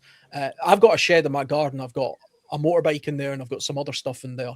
I tell you what, I'm in a continuous battle of moisture, trying to like keep that dry and all that kind of stuff. In the summertime, it's like an oven. In the wintertime, it's freezing cold. And then in the middle, I would have that issue. I would have you that get that issue. temperature change from hot to cold, and there's humidity in the air, and there's something metal. Condensation forms on the outside, and after that, you're done. Yeah. I mean, the outside of my bike is often very wet, and I have to go in there and wipe it all down and stuff. And I'm too cheap to put a heating in there. I just go in there and dry it down and ride it as much. I mean, that's one of the reasons I'm in a spare room just now. The vast majority of the tents and clothing and things like that, they're all here. They're all in this room. Nothing's like, I don't keep anything like that in my shed because it's not climate controlled. I have to keep the climate controlled stuff in here. And then the stuff that's more forgiving, the tools and things are out there. But even then, there's an annual cycle of maintenance that has to go on. And the same thing has to happen with your caches or when you're thinking about resources. I imagine there's a lot of people out there that have got caches in the ground that they just haven't bothered to check on in the past 3 or 4 years. And they think that's just going to be there when they need it. And I don't think it will be. I'm going to do a video, actually, one of my caches, because I'm going to crack open another one. I've got another one that's coming up to a couple of year point. So it'd be interesting to see how well that one did. There you go. You can see the damage inside that, can't you? Yeah. And that's 2000. So. And they put it in a cheap plastic tote and buried it in concrete. Yep. Yeah. A lot of the problems here are because the people who are doing it, like the school teachers, don't understand that they have to remove the climate, the microclimate, moisture, sealing in which there. is worrying in itself that the school teachers don't know this. Well, now I'm. Well, it's a big thing. It's harder than people realize. I don't think people realize that when you put something into a container, you're sealing the atmosphere in the container. The atmosphere is the thing that's going to destroy all of the product, not the rodents. It's the moisture in the air. Oh, okay. So if I cache something, I should cache honey. Then. Okay. Yeah, honey. I should cache honey, right? Okay. Yeah, you could just pour the honey directly in the barrel. It'll be absolutely fine. Didn't they find some honey? Didn't they find some honey in one of the Egyptian tombs? Yep. Yeah. And wheat. Okay. Wheat grain, wheat berry. Yep. And it was still viable. It grew. But it's still got a 2-year sell-by date stamped on by my supermarket, so it must. Yeah, watch out for that salt that expires next week. You better get rid of that stuff. I know. Yeah, I've got some out-of-date salt in the cupboard, whatever I'm going to do. The thing with the honey is, though, I mean, again, that's a climate-controlled microcosm. The pyramids had a perfectly controlled microclimate where that honey would have been, and it would. But think about it. I mean, bees make a lot of honey, right? We're not wandering. We're not wading through, honey all over the world because it's not disappearing. It does rot away. Go undo the jar of your honey and leave it on your kitchen counter. Eventually it will evaporate and go stanky. If you climate control it, they'll keep it in the jar and put that in a place that's not exposed to massive changes in temperature. Then theoretically it will last forever. It'll still crystallize, but then you can just warm it through, right? Yeah, for sure. I mean, it's the same with like salt as well. Even I've got a bunch of salt lamps up there, which are actually just for decoration. They're not for prepping, but it's just a big block of salt. But weirdly enough, I had one of those in another room that had more humidity, and it pulls in humidity. Salt pulls in humidity, and I ended up with like a pool of water underneath underneath where the salt lamp was, and I couldn't work it out. I was like, what the hell's going on here? That's what it was. It was acting like a dehumidifier in that room. You know? Well, I guess that kind of makes sense, right? Because usually if you salt food or let's say meat, it draws the moisture out, right? Yeah, I guess that would kind of make sense. You can keep like blocks of salt like this. I mean, this is just a decorative one made for lighting up. I've got salt licks as well that I use for hunting, which are basically just the same thing. But yeah, I can feel even the climate in here. I can tell you just now, right? Here's my little gauge. It says it's 23 degrees Celsius, 23.7 degrees Celsius. It's kind of warm in here. The humidity is 47%, which is giving me a smiley face, so it must be good. And I'm in here, and it doesn't feel damp really, but it's kind of got a tackiness to it just from me sitting in here for a few hours. And that's the moisture in the room. That's the humidity in the room that's causing that. And you have to be aware of that kind of stuff. But you would think this room was perfectly hospitable, nice and dry, nice and warm. It's perfectly fine. So if you carved your box out of salt rock and buried that... unless it was exposed to it, because salt is soluble, so it does, you can't dissolve it. But get yourself a lead line box. That's what I would say. Gold. There's the thing to do. Gold is actually the perfect thing. If you could get a casket of solid gold and put all your stuff in there, Oh yeah, that's the way. That's one expensive prep. That's one expensive prep right there. If you can afford a casket of gold, you can afford a bunker with the climate control. So you've got you get a free freeze dryer too. You've got like a Tutankhamun style. Unless you get a normal box and put that wafer thin gold that you use for cooking fancy cakes over it, would that be enough of a layer? Like a Faraday? You've got to wonder. Yeah, how big does it have to be? How big does it have to be? Is that a reason the Egyptians, and one of the reasons they entombed their mummies in gold caskets is because that's a perfect bit of climate control going on there as well. Maybe that's maybe it's a secondary thought, but I would imagine that went a long way to helping. I mean, yeah, that's some I don't weird. think they're worried about climate control that much because they pulled all the innards out and stored them in jars. Yeah, but they did that. Pulled the brains out through the nose. They did that for mummification purposes, though, because they were clever enough to understand decomposition, and they understood how to prevent it by, removing all of the wet parts and the bits that are going to rot away and stuff like that. And then they pack everything in salt so it dries it out the rest of the way, and there you go. Yeah, you've got like a human piece of jerky. Yeah. Sold. I hope not, Kraken. I hope not. Well, I'm gonna bail off here, gentlemen. I want to go scope out my garden here before the sun goes down and see what I'm in for in the morning. Coffee in hand, rake in the other. I'll catch you all later. Catch you later. Take care, Mark. Later. Thank you, Shadow. Later, Mike. You're very welcome, Mark. Yes, and I think I'll take the time to make my exit out of here too. At the same time. Hey, let's get rid of all the Americans. Just I as will Europeans will catch you stay guys behind. later as well. He's not even American. He's Canadian. You've just insulted him greatly. Yeah. Did you forget that, Mike? Mike already forgot that. Same thing.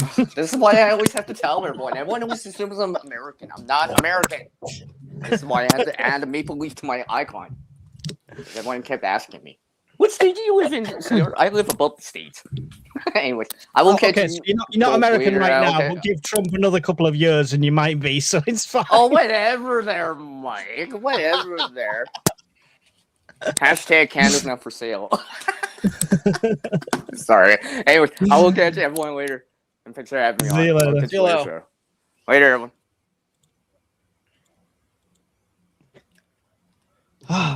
There we go. Welcome to the European stream. Yeah. But that's okay. That's okay. It's it's a different perspective though as well, isn't it? Because I think when they talk about scavenging, they're all running around with M16s and stuff like that, and we obviously don't have that kind of luxury as such. So it's a different. We don't have that luxury either. So space. They have much more space in North America. than we have here. Even at a European level, even if we were to say, well, the whole continent of Europe is the equivalent of North America, therefore we've got the same space, right? Well, no, because it's so much more built up. It's so much more, we haven't got these vast landscapes of empty wilderness. Everything's bunched together into these medieval cities that are, they've been there for donkey's years. Yeah, yeah. Mm. I mean, I think the population is kind of similar as well, isn't it? What's the population of the entirety of Europe? That must be a good... Nobody knows. Nobody knows. Oh, nobody knows now, yeah. Probably. I'll tell you another scavenging point. Somebody asked what you would go for. You're never going to get it at the supermarkets, but alcohol, that's a multi-purpose item. Yeah. Yeah. Medical, social, and of course fuel as well. So yeah, I would be definitely looking to scavenge alcohol where I could. 450 million, by the way, just quickly looking online. So that we have 100 million people more than the United States, for example, of people that we would have to deal with. Concentrated. More concentrated. Yeah. We when we did that trip to the island, Mike, we talked a lot actually about how we would scavenge resources in order to take them back to a place like that, and the plan that you would have to put in place to be able to sort of do excursions, because you would have to do excursions to go out and forage and bring resources back, right? Because it was obvious to us that you're not living off the land in a place like that locally. You're going to have to move out. You're going to have to move out and then come back, like ants sort of wandering out, finding resources and then bringing it back. And there was lots of risks with that, especially if you're trying to avoid people. How do you get away? Or you move to the resources.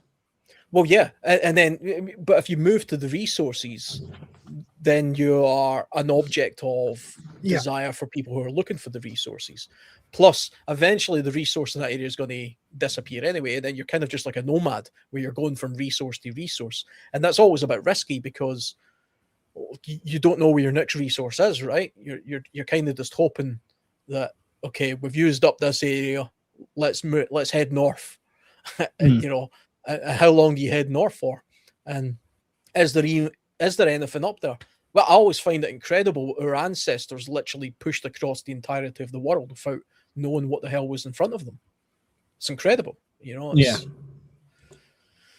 I suppose it worked for them, though, but I bet it didn't work for a lot of them. I bet there really was cases where entire tribes of people says, no, I think we're going to find paradise if we just head west, not realizing they're heading into the Sahara. Many Native American communities were mobile. They would move around.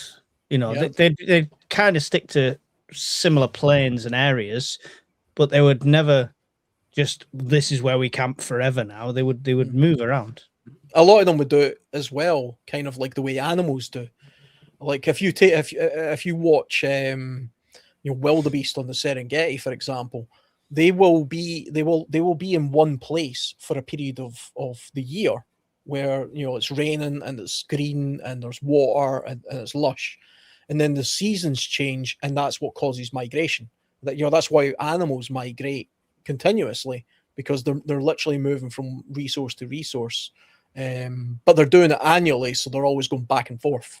So they know what they're doing in that sense. Humans don't have that luxury. We're not migratory in the sense that we will go back and forth, although if you run trap lines, that might be the case. I have read stories about tribes of people in the past that have 6 or 7 different campsites, and what they do is they'll spend a period of time in one, then they'll move to the next, and they'll do it in such a way that it might take 6 years, but eventually they find their way back to the original place that they started, and the wild animals have came back. The fish are more plentiful in the rivers or whatever. The beavers are back because they've been away for 6 years. Kind of like rotation. Yeah. Maybe that's the way you survive better than, I don't know. Bugging in is always option number one, but Yeah. Well, yeah, like I've said for many years, I've said many times, learn to live off the coast and follow the coastline. If you live near a place where you have a coastline, that's the easiest way of doing it. Coastline is the one. I'd love to live on the coast. Yeah, I'm lucky because I live near the coastline here. Yeah, and you fish as well, don't you, Shadow? Yeah. Yeah, that's something I need to do. My knowledge of fishing was going to a disused quarry where there was probably no fish, throwing a rod in and drinking all night. That was as much fishing as I've ever done. I've done sea fishing off a pier once, but I definitely need to learn more about fishing. I've had a few fishing trips in my youth as well, where it was a case of we're sitting there at a fire and like we caught anything, like I don't even think there's bait on the rods anymore, but you know, we're just sitting there with you know a case of Tennants and a campfire. That's it. That's it. I mean, a valuable resource though, it would be things like fishing tackle shops. You know, those are the kind of places I would raid if I was a raider. If you can get access to things like lobster pots and traps, or the means to make them, or if you're in a hardware store, take things like tarpaulins, take things like vapor barriers, take stuff that's got a long-term practical use. If you're at a sports, one of these outdoor shops, right? A kayak is a bloody fantastic resource to have because it allows you as an individual or two people with a small amount of resources to be mobile on the water and go from island to island or cross that points. Also helps you. That also helps you get out things like traps into the best places. I think I've got enough knowledge to set fishing traps and stuff like that, and I know the theory behind it, but it's definitely something I would like to explore more of. Yeah, gill nets, that kind of thing. Yeah, gill nets is a good subject to get into. And if you get deep into the weeds of learning about gill nets, you realize just how fantastic of a resource a gill net is.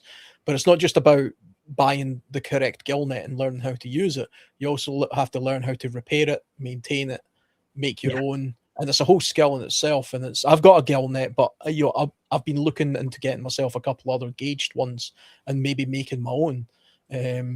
Because I think that's a really valuable resource to have, especially where I live. You know, a gill net would go a long way. I live in a tidal zone very close by.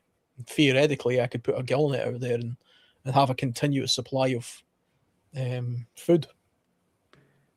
25-meter, 3 layers, monofilament fishing gill net with floats, £8.79.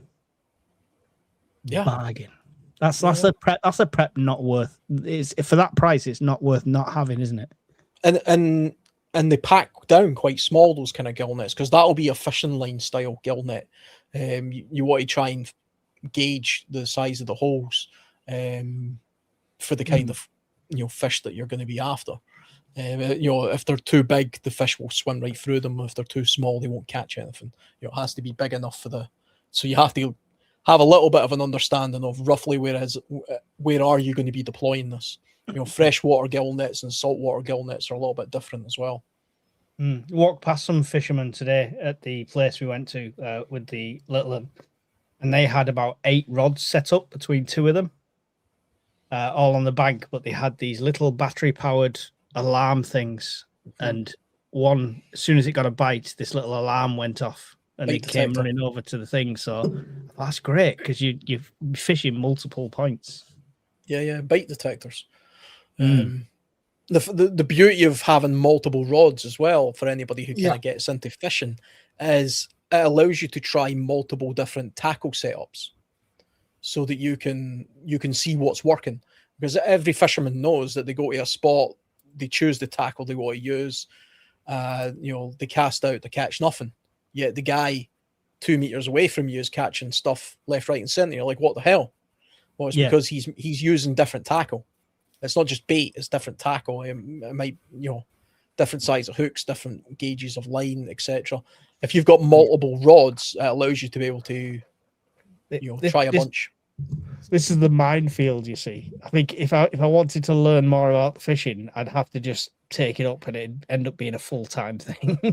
Well, it is a full-time thing for some people. This is the thing. It's kind of the predicament I fall into. Is like I've got all of these little skills about lots of different subjects, but I'm expert in none of them. I'm no great fisherman. I know how to fish. I can talk about it for a while, but you put me side by on a panel with an actual fisherman and watch me shrink. Because that's what he spends all of his time doing.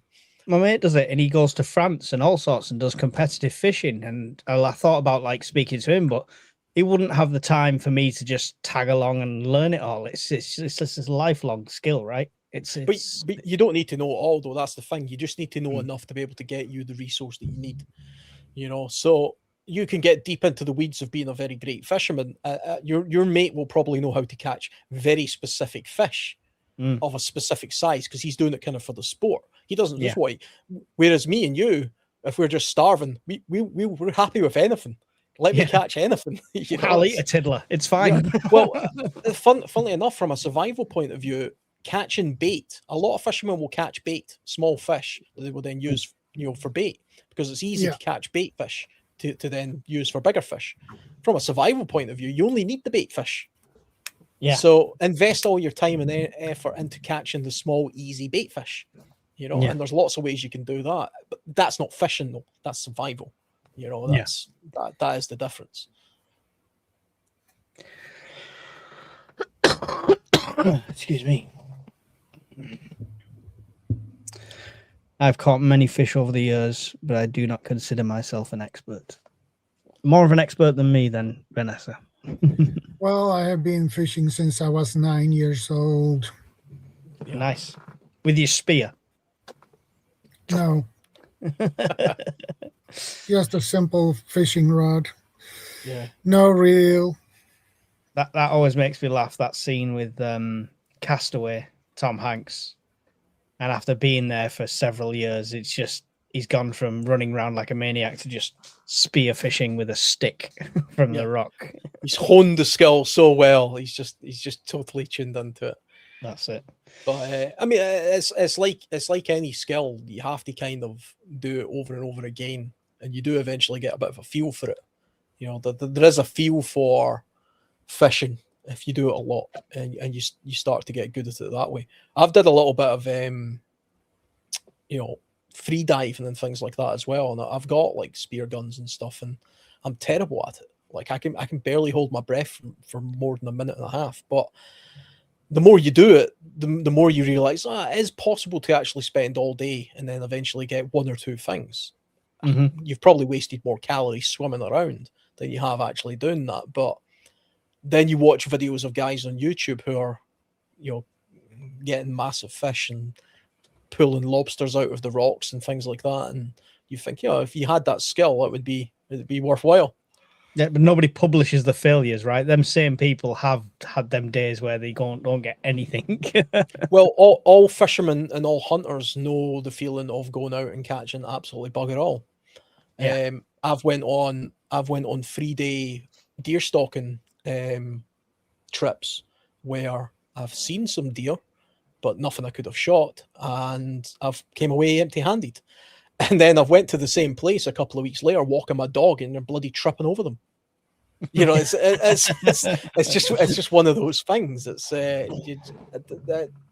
that's why it's a skill. That's why hunting and fishing is difficult.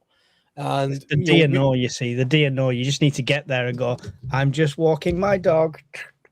Yeah, it's like goose season. I do some goose shooting as well on the foreshore, and I can be down the foreshore for hours and not see a thing. The second the season changes, they're bloody everywhere.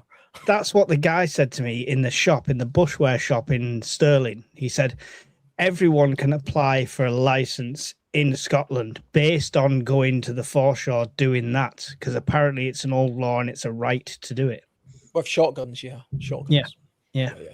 It's actually, I mean, if you want a shotgun in the UK, as long as you don't have a criminal record and you just want one for like clay pigeon shooting or foreshore shooting, it's that the authorities would have to give you a reason not to give it to you. So yeah, I mean, if that's something that people are interested in, they can look into that as well. It's far easier to get a shotgun license than it is a rifle license. Much definitely. I'm going to be just 2 minutes because Mrs. Urban Prepper smells something burning, so I'm just going to go and do a sniff test. I'll be 2 minutes, or I'll be gone forever. So Yeah. No worries. You need to take care of that too. You don't want to burn anything on the stove. That would be horrible. The thing as well with kind of fishing, it's probably a good idea to learn how to do passive fishing as well. I mean, a lot of people think fishing, as a resource, as a skill, is just a man standing with a rod. But if you learn how to set up multiple traps, bank line traps and actual fish traps, or you build weirs and fish, and places you could trap fish, that's like a force multiplier of survivability as well. So it would be a good resource to get as much of the equipment that you need in order to make life easier for yourself in advance of doing that kind of stuff. Especially, I mean, if you live near, the coastline and the sea, I don't know why you wouldn't want to have lots of things like lobster pots, crab pots. Crab pots you can get some crab nets, like they fold down quite easy. Yeah. And you only need to stick a couple of a little bit of bait in there, a couple of fish heads or something. You'll catch loads of crabs easily overnight, just by leaving them out. And you don't even have to have any special tools to do it. It's really just a case of you go out when the tide is low, and you set the pots, and then you let the tide come in, and you check on it the next day. There'll be stuff in there, and it might not be massively a lot of calories, but it might be enough to get you through half a day. And if you've got a dozen of those pots laid out, that's a continuous resource. Passive hunting and passive fishing is definitely the way to go when it comes to long-term sort of survivability. So the resources that you would need in order to do that are a good thing to have. House not on fire then, Mike, no? No, it's one of the windows is upstairs is open, so you can smell it a bit going through the house. But I leaned out the window and got a waft, so it's obviously someone just in the garden. The streets are on fire. Okay. No adjacent building is actually on fire, so I assume it's just somebody in the garden with beers kind of thing. So That's not your house. He's still standing. yeah, it's not as interested as that, unfortunately. Don't get to crack out all my new fire extinguishers and stuff. So, but I think charcoal would probably be quite a good resource to stock, actually. People talk about often firewood, but charcoal is, it's smaller, it burns very hot, and it's a good resource for cooking with. Yeah. We talk about the past and prepping like the past, and I used to have a coal fire, and it was 10 times more efficient than a wood burning stove. Oh yeah. Like literally, once the heat was up, 6 pieces of coal on it would do me for the night, and it was an old style Aga in the front room, so you could put a kettle on it as well. But that heated the entire house, and the amount of wood you would have gone through to get the same amount of heat. Coal's brilliant if you can stockpile it. The town that I live, it's actually a coal mining town. It's a very old town. It's over 1,000 years old, this town, actually. Romans were here at one point, but it's also a coal mining town. And a lot of the gardens still have coal bunkers, which I'm really jealous of, because annoyingly, unbelievably, the person I bought this house off of, they had a fantastic semi-subterranean coal bunker, and they pulled it out and removed it. Like that. Yeah, they removed it. They took it away and put a bloody patio there or something. It's like, why would you do that? And they're like, oh well, it's useless. I'm like, not to me, it's not. That would have been fantastic. But my house, well, my parents' house, when we were in Wales in Blaenau-Festiniog, there was a flat floor below ground, So the back room had a window, but then the kitchen had no windows, so it was completely underground. That rolled off into a utility room, and then it had like a shed-sized door in the utility room, which opened up and was completely you literally were under the main road. That's how deep it went in. They dug into the main road, and that was the old coal store as well. Yeah. But yeah, that house would be perfect now. That would definitely be walled off as my bunker. The thing is, I mean, coal's going to last a long time, right? I mean, that's an infinite resource, really. On it. Yeah, as long, I mean, keep it in a decent place out of the way. I mean, I haven't got a wood burning stove in the house yet. I am getting one because I've got a chimney. I'm going to bring it back to life eventually and put a wood. Nice. But I'm going to get a dual fuel stove. Yeah, definitely recommend it.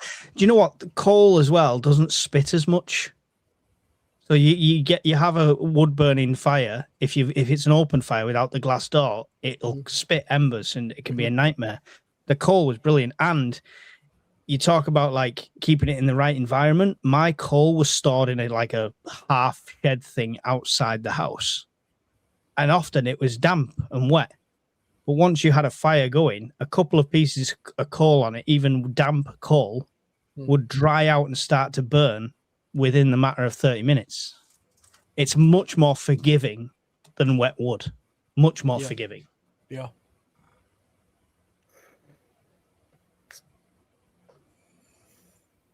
Shadow asleep? Oh, he's moving. Yeah, but the problem with coal is good, charcoal is good, but the problem is what it releases when you burn it. Yeah, Yep, I mean, it's the same as anything. It's not you clean. wouldn't have it enclosed, yeah. Yeah, I mean, that's the thing as well. If you can't use coal to, on your barbecue. It's not clean. Whereas charcoal burns hot and is clean in that sense, but it's it's not going to burn for as long as coal. Coal's a fuel that you use to heat your home. Wood and charcoal. With the Aga, it's metal. You put in a kettle on there, you put in a pan on there. You're not doing it like a barbecue. So you could cook that way. Yeah. It's not like a barbecue. You're not cooking your steaks over the coal. Yeah. It was an old miner's cottage in Tanagricia in near Blanefestiniog, near a power plant, and that had that in. And if I could go back and have that would be awesome. It was a proper old school Victorian Aga, different oven sections, everything. Brilliant. As cold as it was in the morning, getting up and just starting a fire in winter was bliss. It was brilliant. Loved it. Yeah. I think acquiring some of these resources just now as well before regulations and stuff come in, I mean, that's part of the thing as well. I find it incredible that in the UK they're trying to outlaw people having wood burning stoves. Mm-hmm. Because they use climate as their excuse. At the same time, wars are waging in the world, and China are building huge dams and power plants and all sorts of nonsense. And you've got the Prime Minister flying around in a private jet telling everybody not to have a wood burning stove in their living room as they put the gas prices up to some astronomical price. It's a crazy world. It's a crazy world of people looking to kind of control everything we do. But if you have the means to be able to get yourself something like a wood burning stove now, then absolutely you should do that. It's high on my list. It's been high on my list for a couple of years. I've got one for my tent. There's not one for my house. And it's if you get one that you can also use like a Dutch oven on and stuff as well, even better. You can all set the tent up in the back garden, though, right? Just for cooking. I could do. I tell you what, like you've seen that old wood burning stove I've got I use for my tent. You can use that in a house if you needed to. You could extend that to the point where it went out of a top window, and you get like a flexi pipe or something like that, and you could, in theory, set that up in any living room. You could set it up in a block of flats as long as you had a means of venting. See, my theory is at the moment in the kitchen, there's a extraction fan point on the wall. Yeah, it's just an extractor fan, so it's just a hole that big with a plastic fan mounted this side and a housing for it the other side. It's 4 bolts and that comes out, and it's just a hole through the brickwork. My theory is if I had pre-defined pipes that could then slot together and go out of there, in a real hits the fan scenario, I could pull that fan out, put the chimney for a burner out there, and have a burner in the kitchen for cooking or heating or whatever. Yeah. I mean, the company I bought that wood burning stove I've got off of, they actually sell attachments so that you can put them in sheds. You know, they've got a fitting that you can fit it in your shed, no problem. And it's like a semi-permanent thing. I've been watching a lot of people in narrow boats recently. That's my latest sort of thing to do on YouTube when I'm on a night shift or whatever. And my friend built. They renovated their own. They had a little wood burner in there. Yeah, a lot of narrow boats have a wood burner. Yeah. You know, because it's a very practical way of keeping a boat. Actually, the more modern narrow boats have like a diesel fuel burner rather than a wood burner, because that's actually, you know, you can get that into a smaller space and it's actually easier to maintain and cleaner, etc. But you know, it needs diesel, so you have to weigh up the ambience with the diesel. That's it. There's not the same ambience, which is, to be honest, the one that I want in the living room. There's a prepper aspect to it as well, but they just bloody look nice, you know. So that's why I want it. My dad just had his done. He didn't even have a chimney in there, so he didn't have a point for a fireplace, and he had basically, it was like a brick extension on the side of his house that came out and went down, and that was like, so it created this deep fireplace, and now this metal chimney comes out the top of it at the side of his house. So he's got a wood burning stove fitted, and it was just like a little tiny brick extension that created that. Yeah, I mean, log burners are a big thing in Sweden as well. I mean, Shadow will point this out. Like, I've got a friend who lives in Sweden, and a couple of times I've been to his house. I'm so jealous of his wood burner. It's fantastic. It's huge. It looks cool, and it keeps the place really warm. It's there's a real coziness to having them in your house as well. We've lost that, you know, in this country. You're trying to get rid of it more as well. Absolutely. Those old wood stoves. If you want an older wood stove, you can't install that in your new house. Here, you need a wood stove that follow the regulations. Oh, right. Okay. So they've got regulations based around. That's what they should do here. If they're bothered about the environmental effect, you know, have regulations around them. But it's a lot of crap. I can't have my wood burning stove, but I can drive a diesel car. So it's just, it makes no sense whatsoever. So, yeah, it's a lot of regulations. Are you considering a community freeze dryer? Huh. I'd love to. I'd love to. Yeah. I think eventually Brian's just going to buy one. He's the type that eventually will just splurge the money. Yeah, I just keep poking him with that stick. Like, get one. I'm like, Alan can provide you the meat. We can. Yeah. It's all win-win-win. There would be a way of doing it. Definitely. Keep cranking that. So definitely out of my price range. It would be great to have. I don't understand why freeze-dried food is so expensive in the UK. I don't understand it. I don't know why. It's niche. It's purely based on niche. It's not as in demand here. And when it is in demand, it's the small packets like I've got, like you've got, like the expedition foods and stuff like that, which is like the ones we've all got lying around. Yeah, I love the was it preparedness? I can't remember. What's the green label one? Oh, white bag, black top, green label. Can't remember the name of it. Yeah. It has a morning oats with raspberry. And I tried that, and it's really nice. And I found out now that I can get it in a big number 10 can. So that's been added to my wish list because it's actually really good. So, but yeah, it's mental. It's just there's no appeal. There's no market for it here. I've got the Augustin Farms one only because it was on a cheap offer, but it is something I want to prep more of. I've got to admit, I mean, it's not something I use a lot of either. The freeze dry, I've got those 1,000 calorie freeze dry single pouch meals, The only time I use these is if I'm doing hiking trips, which I don't do a lot of, and that's purely because the weight, they're a lot lighter than carrying wet food. I used to sell proteins and stuff, and I would approach freeze-dried more like the proteins, because then you appeal to both audiences. So if you were hiking regularly, you'd buy this big can of freeze-dried, I don't know, mac and cheese, right? When you open it, it has a measure scoop in, and you could just buy the bag. So I'm going on one trip, so I'll just put a scoop in this bag, and that's my freeze-dried meal. You know what I mean? So you can use it on a regular and save because you're buying in bulk, but also for preppers, it's just like a big tin to put away. So yeah, that's how I'd approach it. But yeah, I mean, they're not. I mean, even this pouch, they cost about £11. That's £10-11 these cost.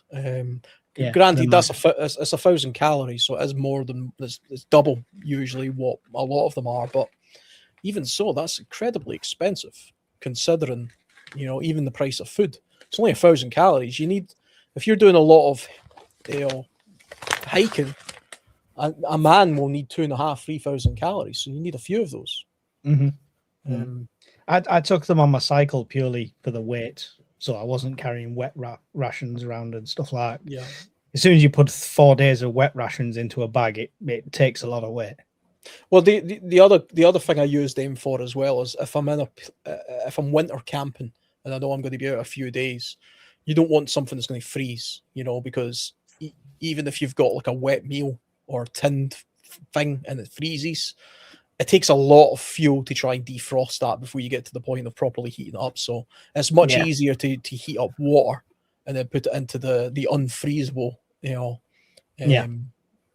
bag that you've provided. That's why if you take a look at these expedition type, I actually think that company that I get them from, they provide all the food to these people who cross the Arctic and stuff. Yeah, you see them on pulling a big sled across Antarctica to try and get to that ice wall or whatever. That's the kind of food that they're carrying because it doesn't freeze and it's lighter.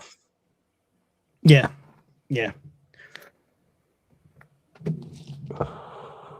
There's definitely a gap in the market. Gap in the market. Oh, definitely. Because the markup must be unreal. If you think, I know you've got an expensive outlay for the freeze dryer, but the cost of food, there's no way these freeze-dried foods are the best cuts of meat and the best ingredients and stuff like that.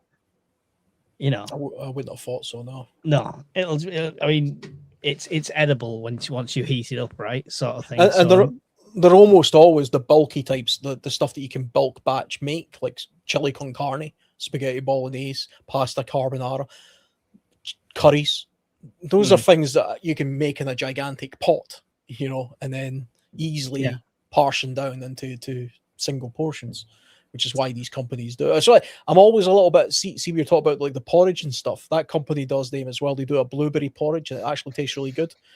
I don't want to buy it though, because to my mind, wait a minute, porridge is already kind of freeze dried. You know what I mean? Why am I paying £10 for porridge?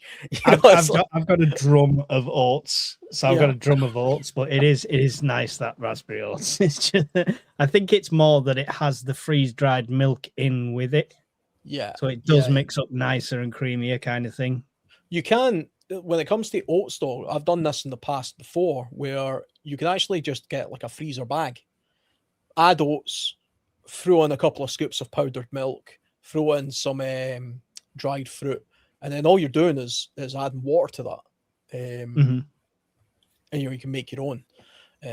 Because it depends how long you think it's going to store for though. The second you put it into a freezer bag, you've put an expiration date on it, because again, like we were talking about earlier, you've introduced moistures and stuff to it. So, but if you're doing that, if you're going hiking for a week, that's an easy way of doing it. I've got a video that I did years ago when I did the West Highland Way, and I was so pernickety about the weight that I would take things like freeze-dried food like this, and I would actually take it out of the bag. So what I did was I manufactured a cooking bag, like an insulated foil bag that was made of like a material, like Mylar. The Mylar type stuff. I made one, a bag cozy it was called, and I made it to the dimensions roughly of how much food I would need.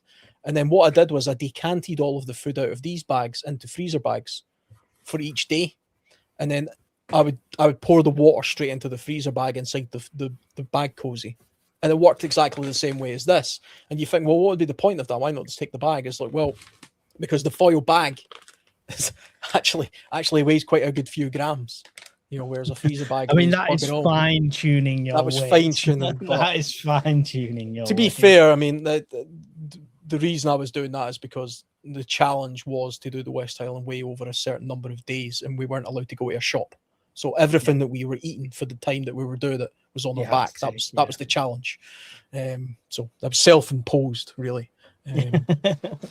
But it does. You learn something from that, though, because I learned from that experience at the time. I can carry a week's worth of food on my back and travel between 20 and 30 miles a day at my current level of fitness. I probably couldn't now. That was a good few years ago now, so I would have to rethink that. But if you try again, if you get the time off, you get to try again at the end of May. Yeah, well, I think I might have a couple of days, so at least I might be able to join you for a day or two along the route when you do it. Sounds good. You'll be able to drag me on the stretcher that I'll be on by that point.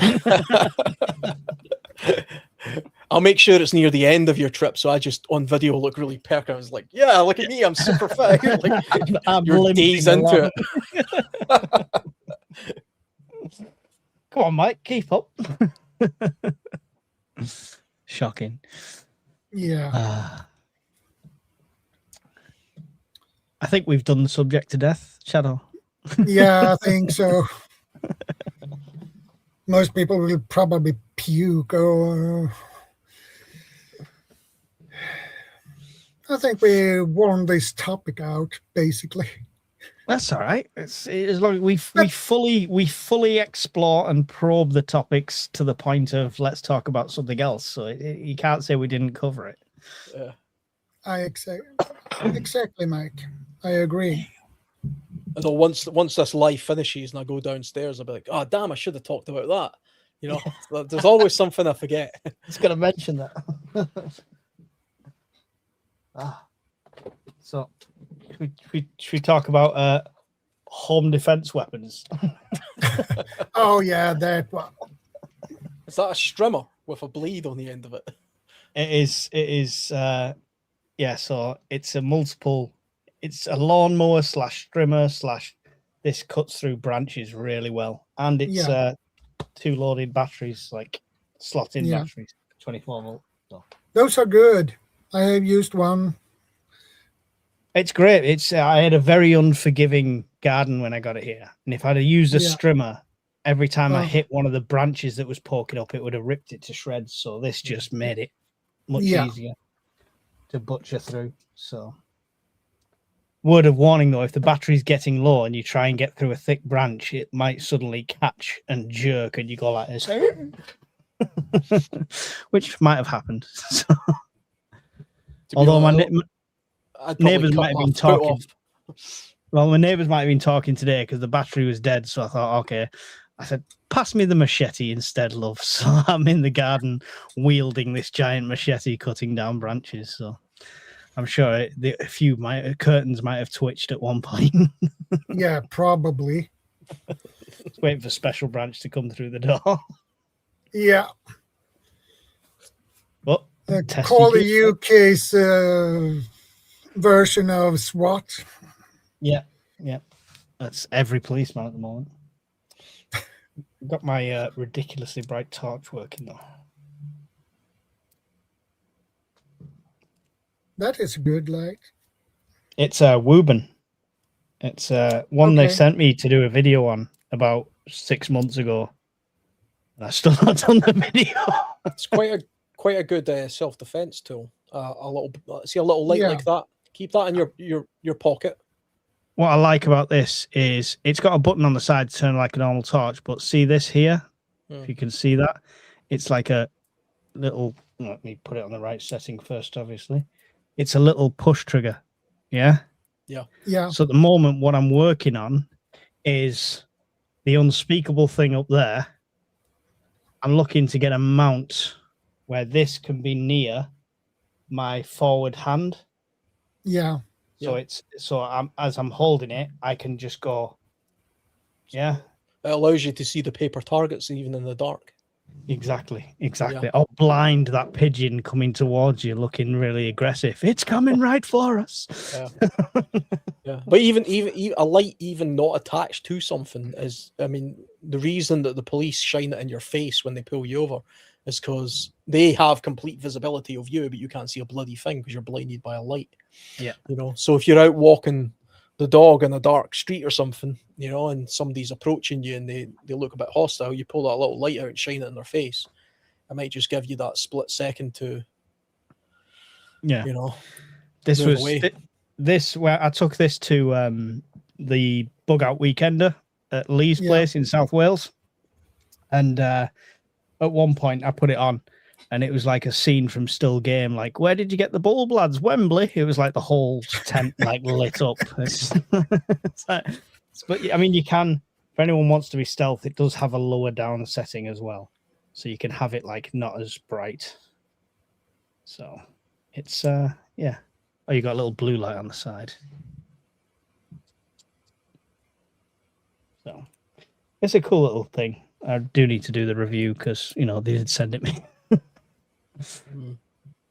And YouTube is starved for flashlight reviews. I mean, yeah. Nobody does it. The quicker you get that on there, the better. No, actually, to be fair, I was reluctant to do it because it's like I feel like all these companies just like pop up overnight, like All-Light, and they all just seem to be like a Temu light repackaged kind of thing. But when I went to that Bug Out Weekender, I spoke to a lad who works down like underground in the sanitation systems and stuff like that, and he swears by Wuben lights. And he was telling me how long he'd had his little one and dropped it and done all sorts with it and stuff like that. So he swore by it. So that kind of gave me a bit more inspiration. So I think Wuben. I will. I've never heard of them. Is it Chinese? Is it a Chinese company? I assume so. It's I can't remember the guy. I think it was China. But they're not cheap, but they are solid. This is the X4, so it's 40 quid for this light. Right. But yeah, it's oh, they come with a diffuser now. They didn't send me that, the bastards. And a little mount. A red diffuser would be quite handy if they sell that. But it's literally just a big red plastic cap that goes over the top. Yeah.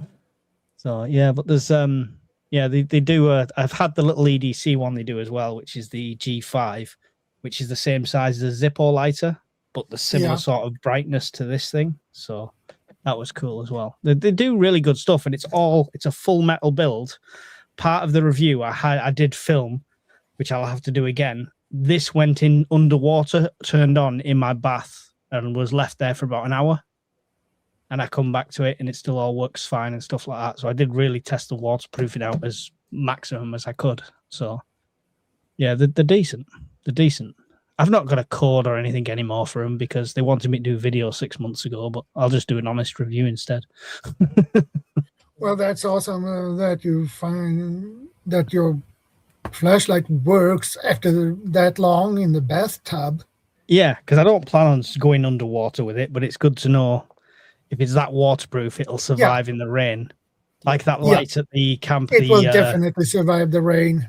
The big camping light that I had, Alan, at the island, that took a beating. that was actually quite impressive how well that worked. How long it stayed on for as well. It stayed on for all night. Yeah, still had 3 lights out of 4, I think, on the charge. It's like, I don't know if that's 75% exactly, but it was still going well. Yeah. Oh, yeah. Test your kit, guys. Test your kit. Whereas the work light I took with me just blinded me, and only lasted about an hour and a half and then switches off. So not quite as good. Yeah. This is it. All my battery banks are charged as well. I was hoping, Bombardier would come on so I could show them. Yeah. I've charged everything for a change. It's getting to that time. So yeah, I think we wrap things up now, guys. Yeah. We've done it. What's next week? I have no idea yet. I came up with this reviews for 4 hours. I come up with this topic yesterday at work on my delivery route. Nice. There you go. You were looking at places to scavenge on your delivery route and thought that'd be a good topic. Is that what it was? Yeah. Yeah, that would be. I'm gonna think about that. That would be maybe a good topic. Yeah. The topics that you get inspiration for are probably the better ones anyway. I mean, because you could just literally put into ChatGPT, give me 50 topics on a similar subject, and it'll give you 50 generic rubbish topics. But if it's organic that you've thought about because you're actually thinking about it, it's probably closer to home like this. ChatGPT probably wouldn't have came up with a topic like this. Yeah. I would have came up with And some know your nonsense about area EDCs. is a good thing because I drive a lot in my city, so I know my area pretty well. So maybe a show and tell episode, Shadow, because everyone likes pulling their gimmicks out on. Maybe a what's in your bug out bag episode would be good. Yeah, that would be a great idea if I had a bug out bag. You got a week to make one. Oh Lord! The best thing about being the host, Shadow, is you put the pressure on everyone else. It's like I sit there and ask the questions on my channel, so I don't have to answer them. Yeah. You had an EDC bag though, didn't you? When you went on your Yeah, I train have. journey and stuff Yeah. like that? Yeah, I have an EDC bag. There you go. Mobile kit. There you go. There's the subject. This one. There you go. See? Involved. Yeah, this one is a really nice bag. Shoulder strap, but you can use it even as a waist bag too. Yeah. Similar to one I use for work. My work bag is a 511. I think it's called a Mob 10 or something like that. It's basically a small. Yeah, I heard about those. Yeah, I've got it downstairs, but it's the perfect size for sort of. It's perfect size as a work bag for keeping your lunch in and stuff, and a power bank and your car keys and all that kind of stuff. But you could use it like a travel bag as well. Yeah. Or a chest rig, a little chest. I've actually got a video coming up about got these chest harness rigs, really cool little bag. Sits up here. I just keep loads of camera gear in it. That's what I use it for. But handy, more handy than I thought it would be. Yeah, post-apocalyptic loadouts. There's a subject. Yeah. Yeah, it's easy to run out of ideas. No, there's loads of ideas. Loads of ideas. We could all just eat cat food online. You should we could maybe do an actual scenario one day where it's like, here's what's happened. Aliens have invaded. That is literally what's happened. And this is what their demands are. What do we do? Yeah. Oh, they want to. And everybody look like questions. But they're all male. In the faces. Beggars can't be choosers, Alan. Right, I'll jump out, Shadow, and let you do your outro and end and everything. So it's great to be on here again, and I'll see you all in another one soon. I'll see you later, Alan. I appreciate you guys that you popped up. Are you about tomorrow, Alan? Yeah. Yeah, cool. Awesome. Right. See you tomorrow then. Right. Goodbye. Right. I'll see you. Stay safe. And remember, guys, be part of the solution, not the problem. And stay safe. God bless. And we are out. Thanks for coming.